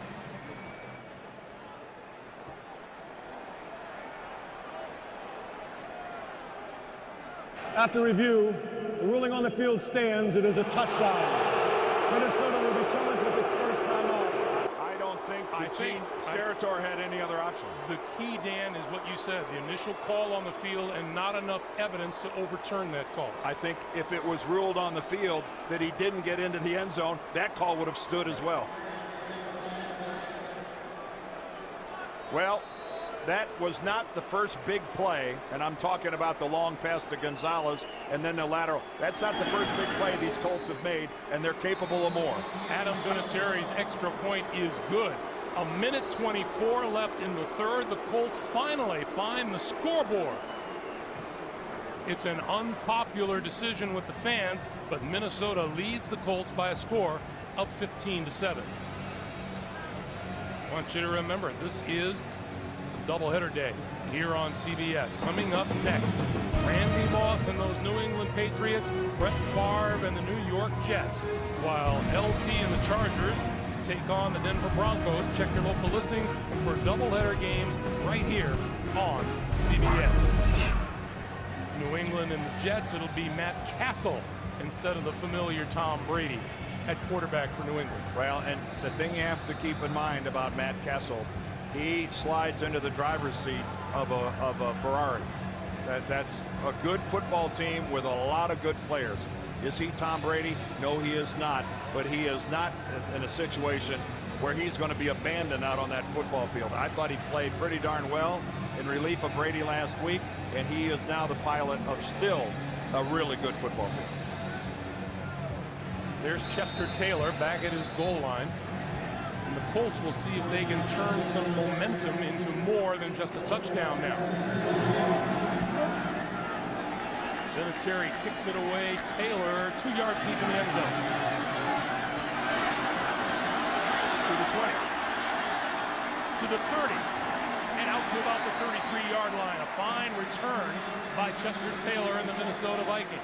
Good field position for Tavares Jackson. Jackson and Manning today. Manning has had to throw the ball 26 times. He told us last night in the game against the Bears last week, never is it in the cards for him to throw 50 times. No. Their chances are, if he throws it 50 times, it's going to be in a losing effort. So let's see if the Colt defense can rise to the occasion. Adrian Peterson. And tackled in the backfield by Freddie Keaho. And a one-man tackle on Adrian Peterson is a rarity. And what would really be critical for the Vikings now, and this is not the way to do it, getting trapped for a loss on first down, is if they could just grind out a couple of first downs to allow their defense to gather themselves over on the sidelines, catch their breath, talk a little bit about giving up that big play. 3 and out here, not good. Jackson under pressure, lost the football. It's on the turf, and the Colts say they have it. Dwight Freeney, guess who? When you need a big play, turn to your big playmakers. Keontae Dawson fell on the loose football, but watch Dwight Freeney coming from the top. At the top, he's going to get right around Artis Hicks. In comes the slap. He just knocks it right out of Tavares Jackson's hands. And a fortuitous hop right to Kenyatta Dawson. Dwight Freeney, he's done that so many times. And bam, how quickly things have turned on the Vikings. First down Colts at the Viking 28.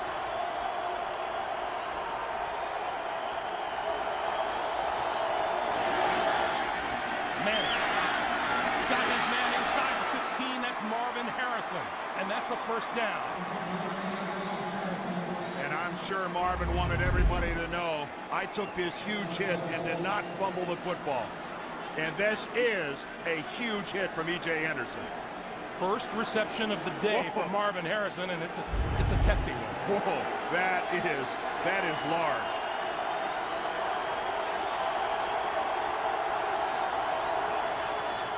Manning for a die, twisting to the 11, and that'll do it for the third quarter. That's the end of 3. The Vikings 15, the Colts 7. Back after this message and word from your local station. This is the NFL on CBS. As we start the fourth quarter, Greg Gumbel, Dan Deerdorf, and our terrific CBS Sports crew here in Minneapolis. Tavares Jackson looking on from the sideline. 2nd and 10, the red zone visit for the Colts. The second time in this game they scored a touchdown the first time. Minnesota has visited the red zone twice and had to settle for field goals both times.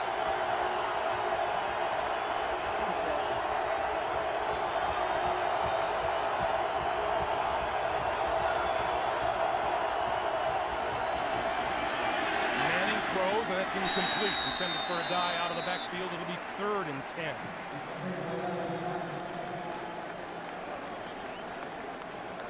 Well, Peyton Manning has been struggling, and I say he's been struggling because the line in front of him has been struggling. They have no running game to speak of. His pass protection has been very sketchy, and Peyton has been under pressure virtually the entire football game. 5 wide receivers on 3rd and 10.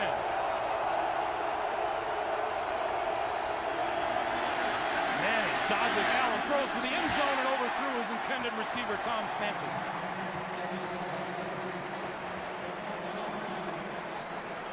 And no decision here. The Colts have to go for the field goal. Again, Peyton had to step up into the pocket. Jared Allen closed it in from the backside. And Adam Vinatieri on to put one up from about 30 yards out.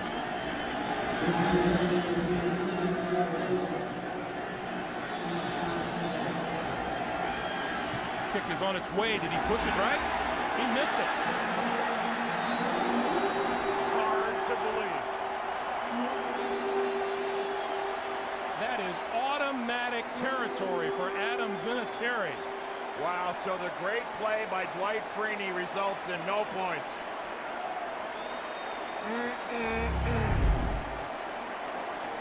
Hunter Smith with the hold. And Vinatieri pushed it right.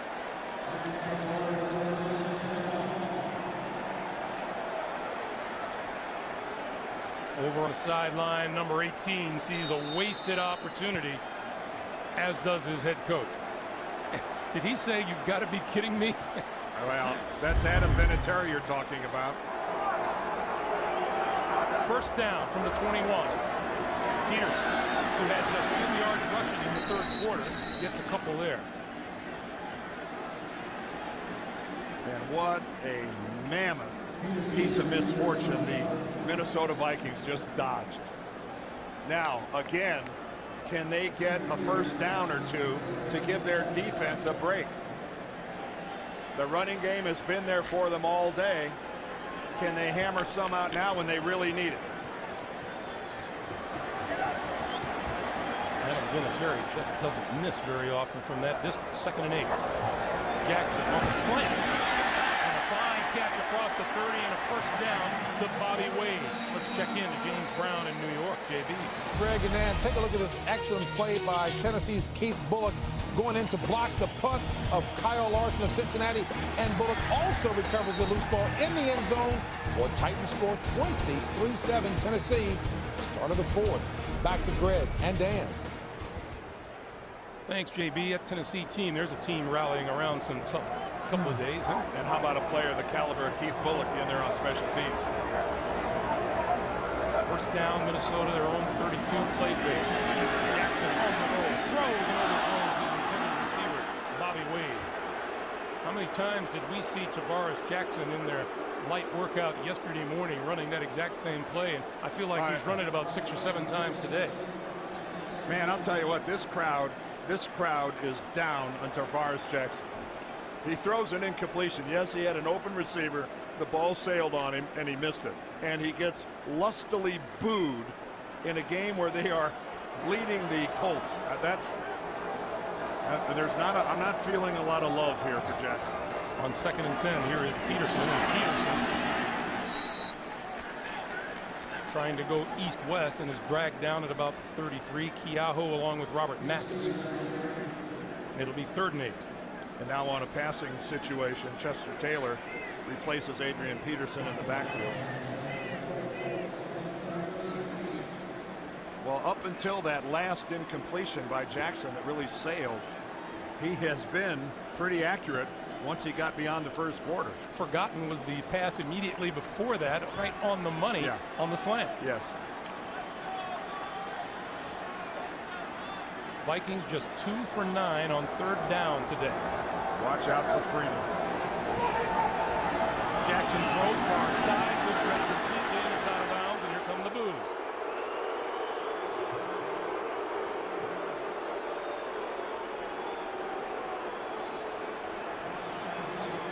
Well, they got 1 first down. They could have used 2 or 3.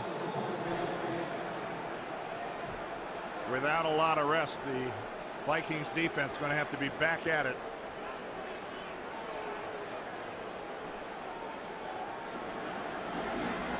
Kluwe to kick. Forsett is deep.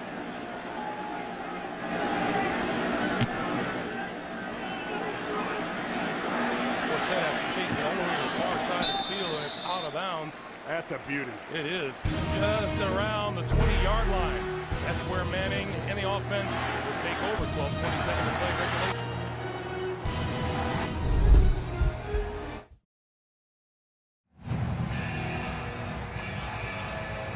That'll Tell you all you need to know about how successful the Colts have been running the football here this afternoon against the Vikings. Entirely one-dimensional.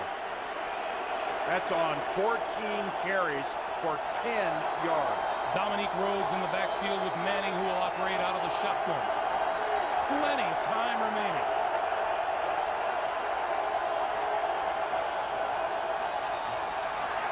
Manning got rid of it, far sideline, and that is complete to Gonzalez. And just at that first down marker, he appears he may have had it. He does. Well, Anthony Gonzalez now in his second year is just taking a huge leap.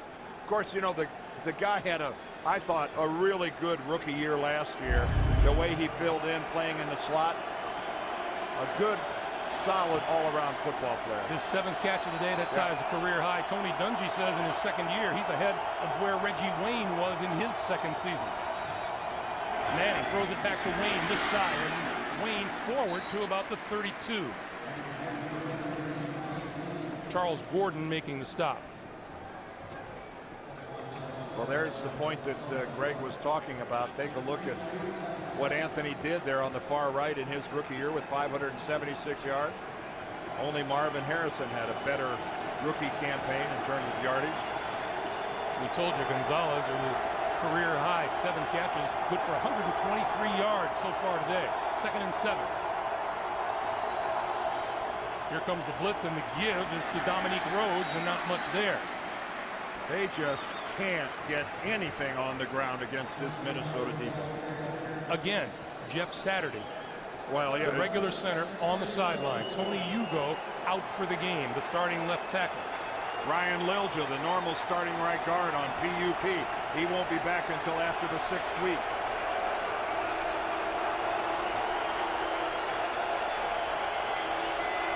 Joseph Adai in the backfield on 3rd and 6. Manning over the middle, tipped into the air and intercepted. Intercepted by Charles Gordon.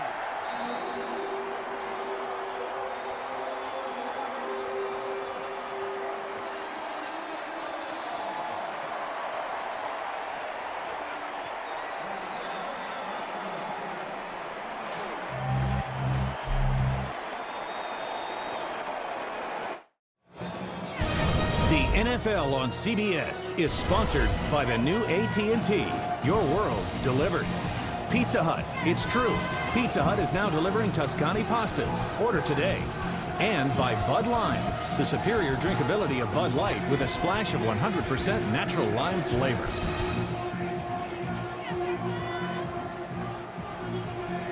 Ten and a half to play, 4th quarter. Peyton Manning, Reggie Wayne on the side.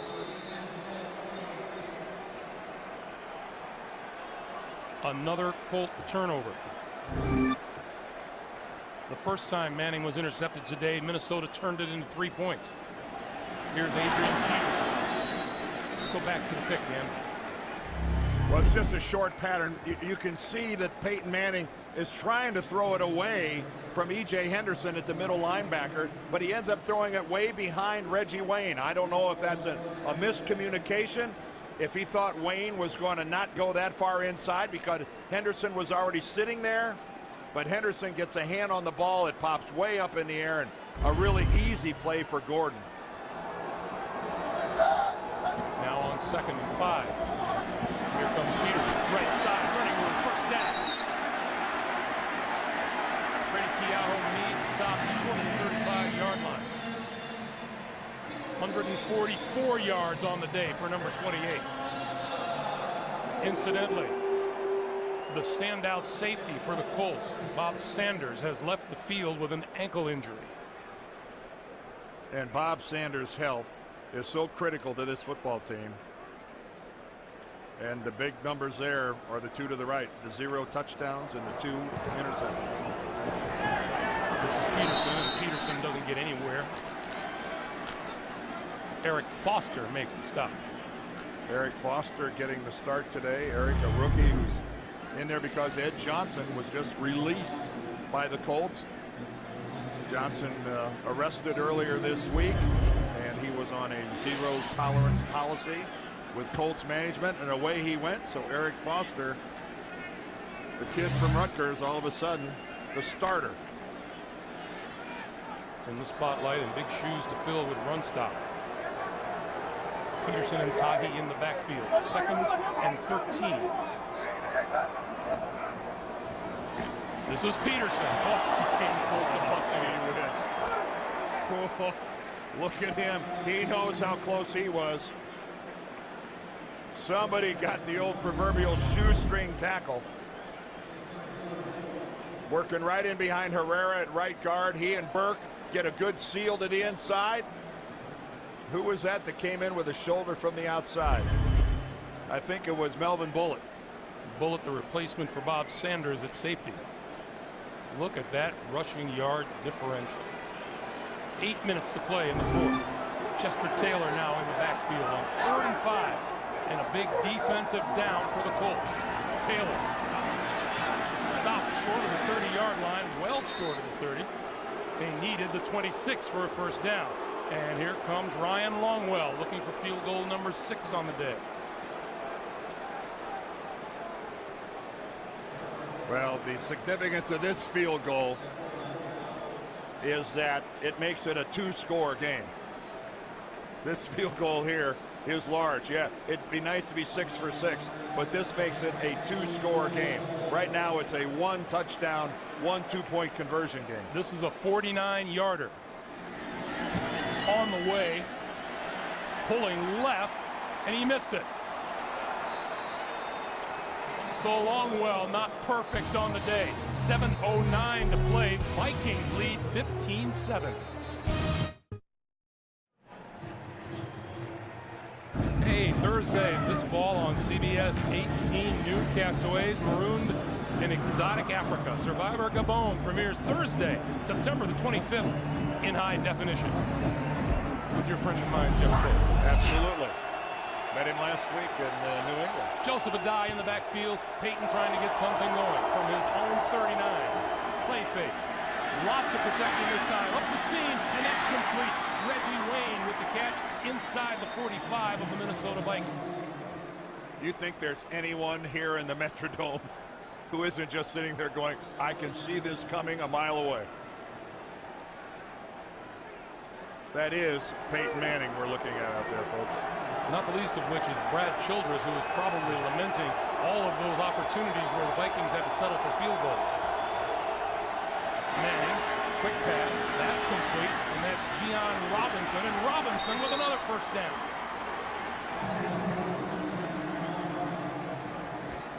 Well, you talked about all those missed opportunities, Greg. You're right. They only got 3 points off of the 2 Indianapolis turnovers. That's not good enough. A couple of trips inside the red zone. All they come away with are field goals. A lot of missed opportunities for the guys in purple. Coming up on 6 minutes to play in the 4th quarter.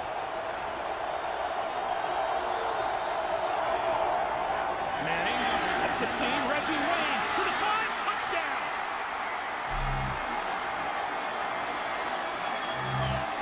Well, now we've got pushing and shoving. Jared Allen and a group getting going over there, but no flags have been thrown. And needless to say, Peyton Manning and the offense staying on the field.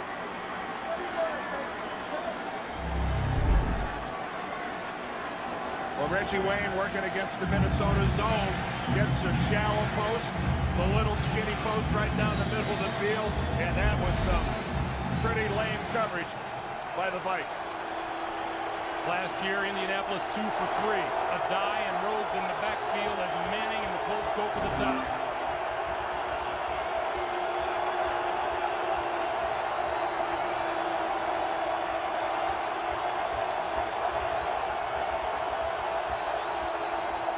Puts a man in motion, but the handoff and to the end zone is Dominique Rhodes. Boy, and that's about the first time today that Indianapolis ran the football and actually got something out of it. 3 plays, 61 yards. The Colts and the Vikings tied at 15. The NFL on CBS is sponsored by Geico. 15 minutes could save you 15% on car insurance.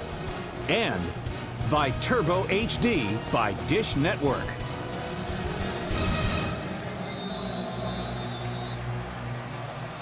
.5:54 to play here in the third quarter. Colts shut out in the first half, have come back with 7 in the third and 8 here in the fourth. Chester Taylor, a yard deep in his own end zone. To 15. He eludes a tackle at the 17 and falls forward to the 20. And Tavares Jackson comes back onto the field with the Minnesota offense. And this crowd ready to boo his every misstep. Well, the last 2 times he's been out on the field, they booed him on the way off. This is a chance to win them over, but he's going to have to be careful with the football, but more importantly, precise. He's got to put the ball on the hands and on the numbers of his guys when it comes time to throw it. Adrian Peterson in the backfield, play fake to him. Jackson on the roll, throws, and it is complete past the first down marker to Bobby Wade. That is a first down for the Vikings. And that is where Tavares Jackson really looks his most comfortable. When he's outside, he's broken containment on a bootleg. He's got pretty good touch on the ball. If he has any problem when he's out there like that, the ball has a tendency to sail on him every now and then. First down now at the 30. Peterson straight ahead to about the 34. 5:05 to play in the fourth. The game plan for Brad Childress would be to take a bunch of time off the clock and try at least to get Ryan Longwell into position for another shot at a field goal. Well, he's got to cover about 30 yards of real estate to make that happen.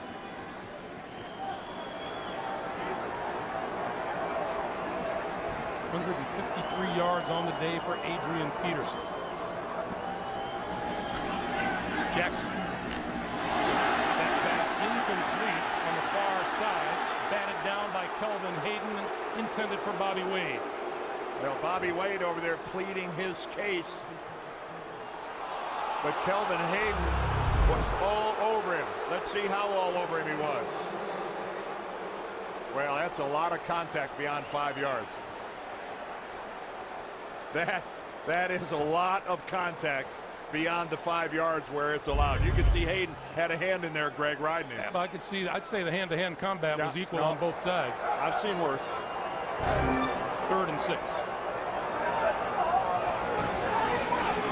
Jackson going to go deep. His man has a step. It is incomplete. And no flag there at all. Bernard Berrien sure looked like he was touched a bit from behind. Well, Berrien's legs looked like they gave out on him at the very end of that. Was he tripped in some way? Now this is just straightaway fly pattern for Berrien.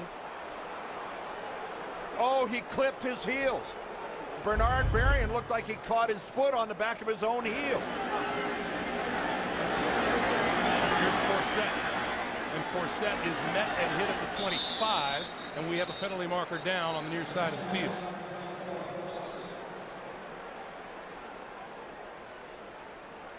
Peyton Manning looks depressed, like he might get backed up here.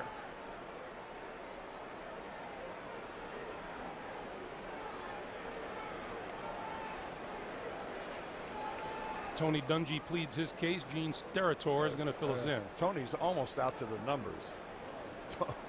Oh, and this is a defensive offside. Tony is way out on the field.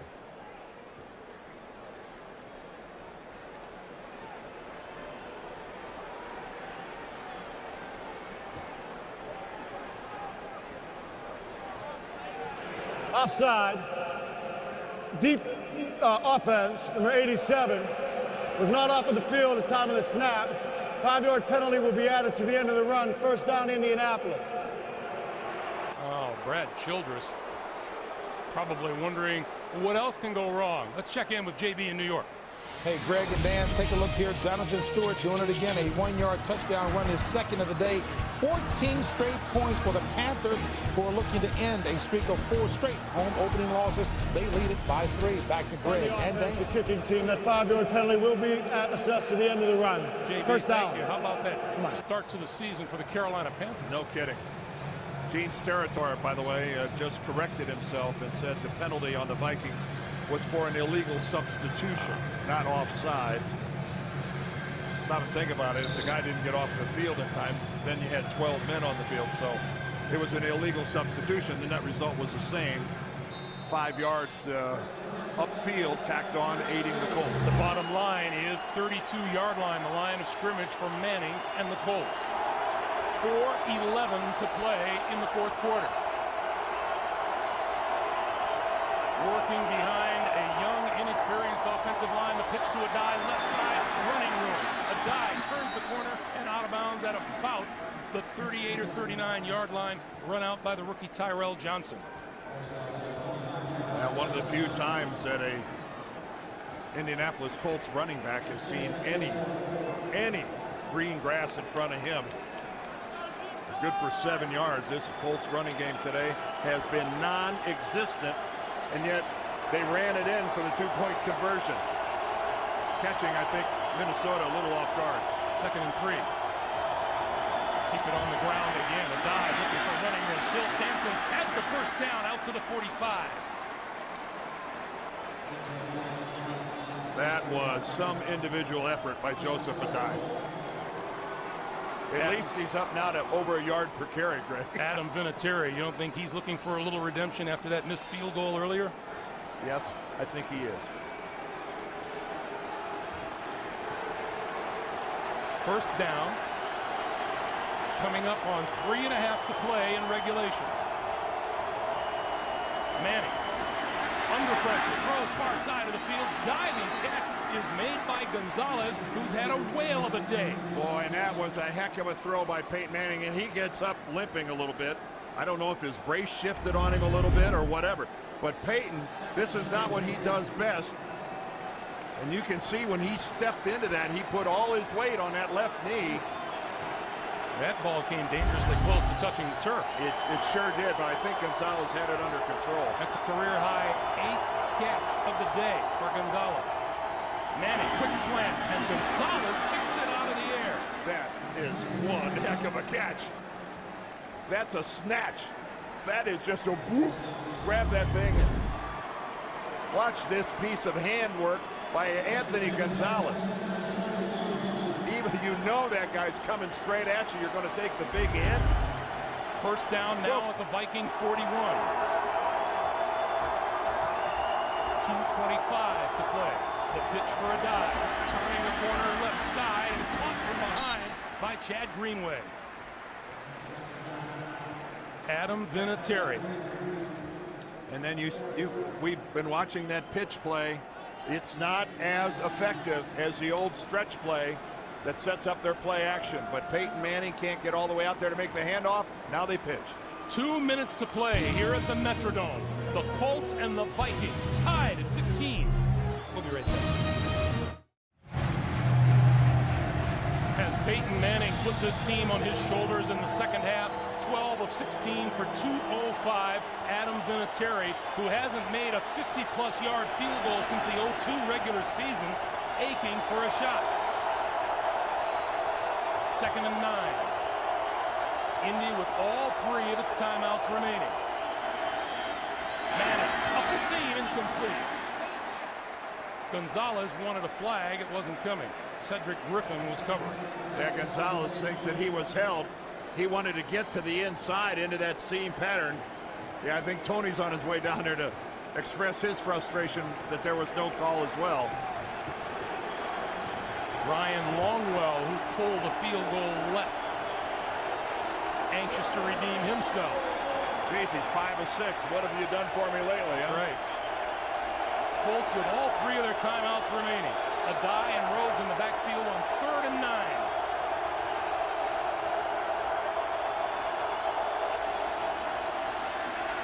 Manning throws, incomplete. Intended for Gonzalez, coming across and the veteran Darren Sharper appeared to get a hand in.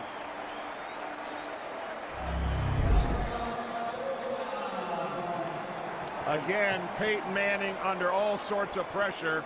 And you're right, Darren Sharper just got a fingertip on that ball, altered the flight enough that Gonzalez couldn't catch it. You see Darren Sharper got away with actually grabbing Gonzalez on his way by. Looked like Manning tried to put in a plea for go for it on 4th down, but Tony Dungy wasn't buying that. Andre Allison deep at his own 10-yard line for the punt.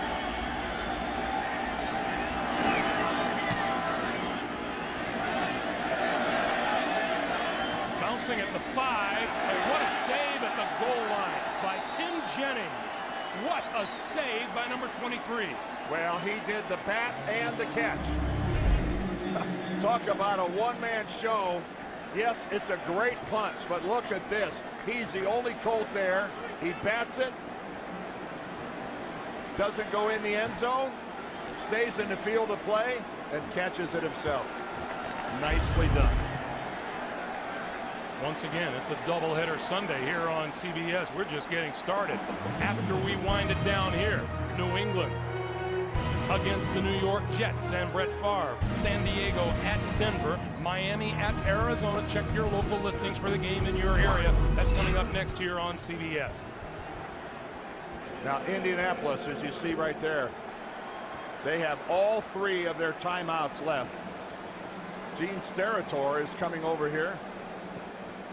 I guess the official upstairs, because we're inside 2 minutes, wants to take a look at, was that possibly a touchback? Maybe Tim Jennings' foot came down on the goal line. Well, at first glance, it looked clean, but we'll bring up some angles and take a look at it. Keep in mind, if his foot touches the goal line prior to him downing the ball, I mean, certainly the bat is clean. This is the step right there. Well, I don't see how you could possibly overturn it from that angle. Let's try this angle. Clean, clean, can't tell. Still don't think you could tell from that angle. Well, here's one more. Here's one more. I think he's in the field of play. I agree. I think that is just one sensational play by Jennings. And that is the good look that'll have Gene Steratore. Right. But this, I think this is very effective. This is the right thing to do to review it. It's close enough, and it is a big enough play, yardage-wise, to really matter. So get it right. Meanwhile, how about the 2 guys that we talked about at the top of the show? Peyton Manning has hoisted this Colts team on his back here in the second half, and Adrian Peterson has rushed for 153 yards today. Well, what's critical here now is, let's assume the ball stays here. Indianapolis has all 3 of their timeouts remaining. They will certainly use them to stop the clock. After review, the ruling on the field stands. Remember, the kicking team did not touch the goal line. It will be Minnesota's ball, 1st and 10 at the 2-yard line. So Tavares Jackson has to go 98 yards in 1:42. Well, what he needs is a 1st down. That's what he needs. He needs a 1st down to force overtime and not give the Colts good field position. Dwight Freeney prowling the D-line. Anxious for a shot at the Viking quarterback. He's already forced a fumble today. Peterson in the backfield. Peterson with the football, and nothing there. Clock stops with 1:37 to play as the Colts burn their first time out here in the second half. Well, the second half has been a little more rewarding for the Indianapolis Colts, even though they had a mistake. Peyton Manning here throws an interception. The ball gets batted up in the air. Gordon comes down with it. But Longwell, in a chance to put 18 on the board for the Vikings, pulls it left. And then 3 plays later, Reggie Wayne comes in. He gets him within 2, and then Rhodes on the run. The 2-point conversion was successful, and that's where we are at 15-15. But if there's no successful 1st down by the Vikings here, Tony's team, going to come out of this with a chance to give Vinatieri a shot.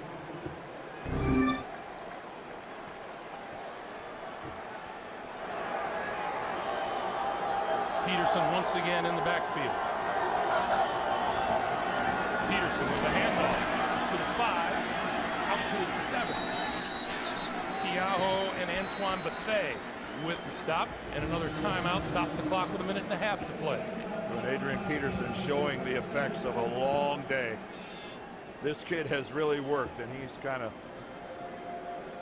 running off a little worse for wear. I'm tired for well, him. He has earned a little of it today. This kid has run hard. Yeah, let's listen in.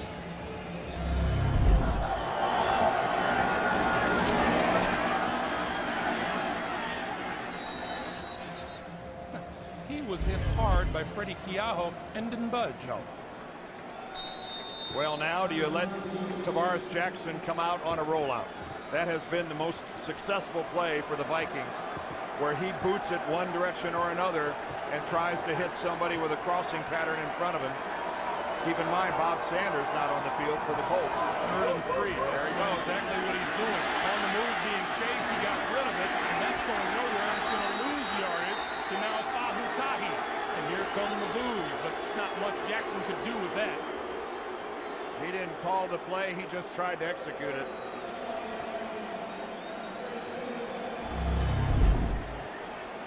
Again, this is hard to do when you have this kind of pressure upfield. Robert Mathis all over Tavares Jackson. But let's face it, I knew that play was coming, so I think the Colts did too. So the Colts burn their last timeout, stop the clock with 1:20 to play, and Justin Forsett, just acquired this week to do precisely this, return kicks. Stands at a midfield. Boy, the punter's got to be careful he doesn't step on the back of the end line.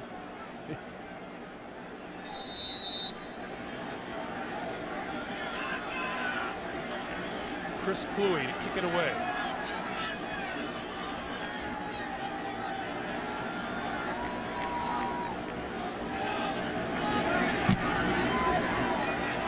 Moves it out of there. Forsett from the 40. Shakes a tackle, shakes another. Into Minnesota territory and out of bounds inside the 40-yard line. And to no the 35, flags. and now a flag comes flying in. But that was way late. That flag came in after the play. 56-yard kick, 25-yard return. Let's see what the call is. That flag came in way after the play.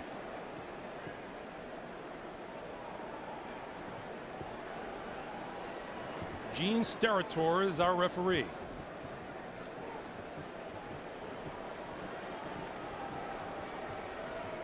After the play, personal foul, unnecessary roughness, late hit, number 95 of the return team. 15-yard penalty, first down Indianapolis. That's Darrell Reed of the Colts. What a mistake. Tony is livid for some reason. Let's take a look. And here comes Reed, and there is the shot that Reed gives to number 45, Garrett Mills. And that his runner had already been out of bounds for a couple seconds. That's just not smart football. So Vinatieri hoping for a shot.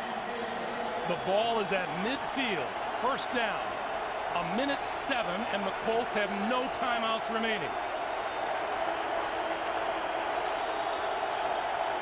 Manning has been on fire in the second half. Gonna run it. Adai, not much there for Joseph Adai. I guess you just got to try to keep them honest, but the Colts running game has been nil today. Not a threat whatsoever.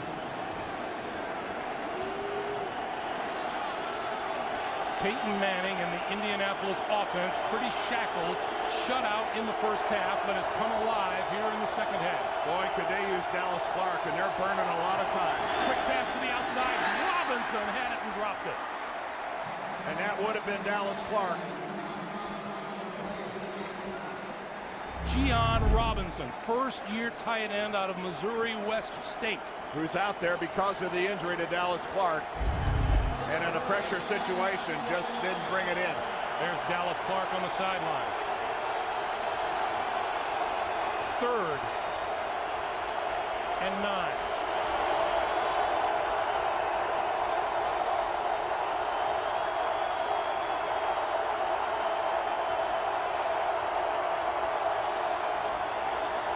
Up the seam, complete to the 30-yard line to Reggie Wayne. And now Manning will come up to try and stop the clock. 25 seconds, the clock is moving. What a throw by Peyton Manning. Right into the seam.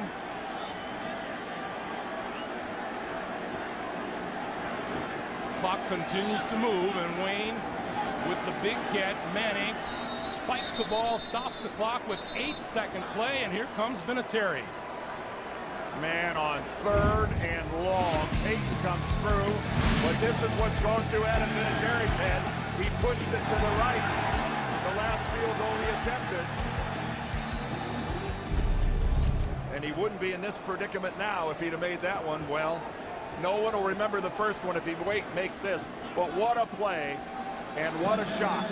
Manning to Reggie Wayne. Who would have thought that? This will be from 47 yards out. Vinatieri on the way. Looks good.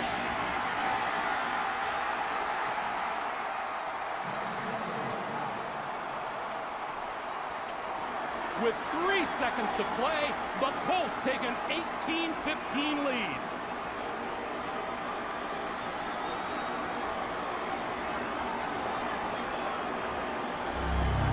I think that fan says it all. Adam Vinatieri does not have a cannon for a leg, but in a pressure situation, has the NFL seen a kicker of his magnitude this generation under pressure?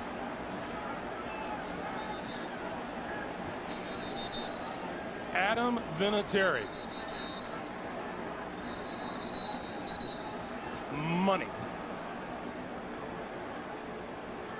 Meanwhile, Peyton Manning, his team comes all the way back, shut out in the first half.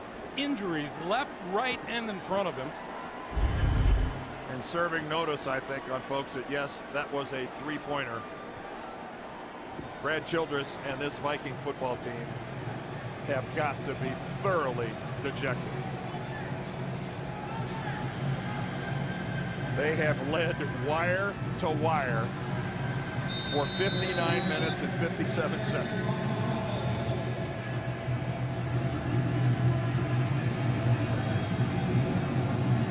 Vinatieri's kick. Along the ground, the clock starts. Andre Allison looking for running room. Not finding any, looking for someone to lateral to, and the game is over. Our final score.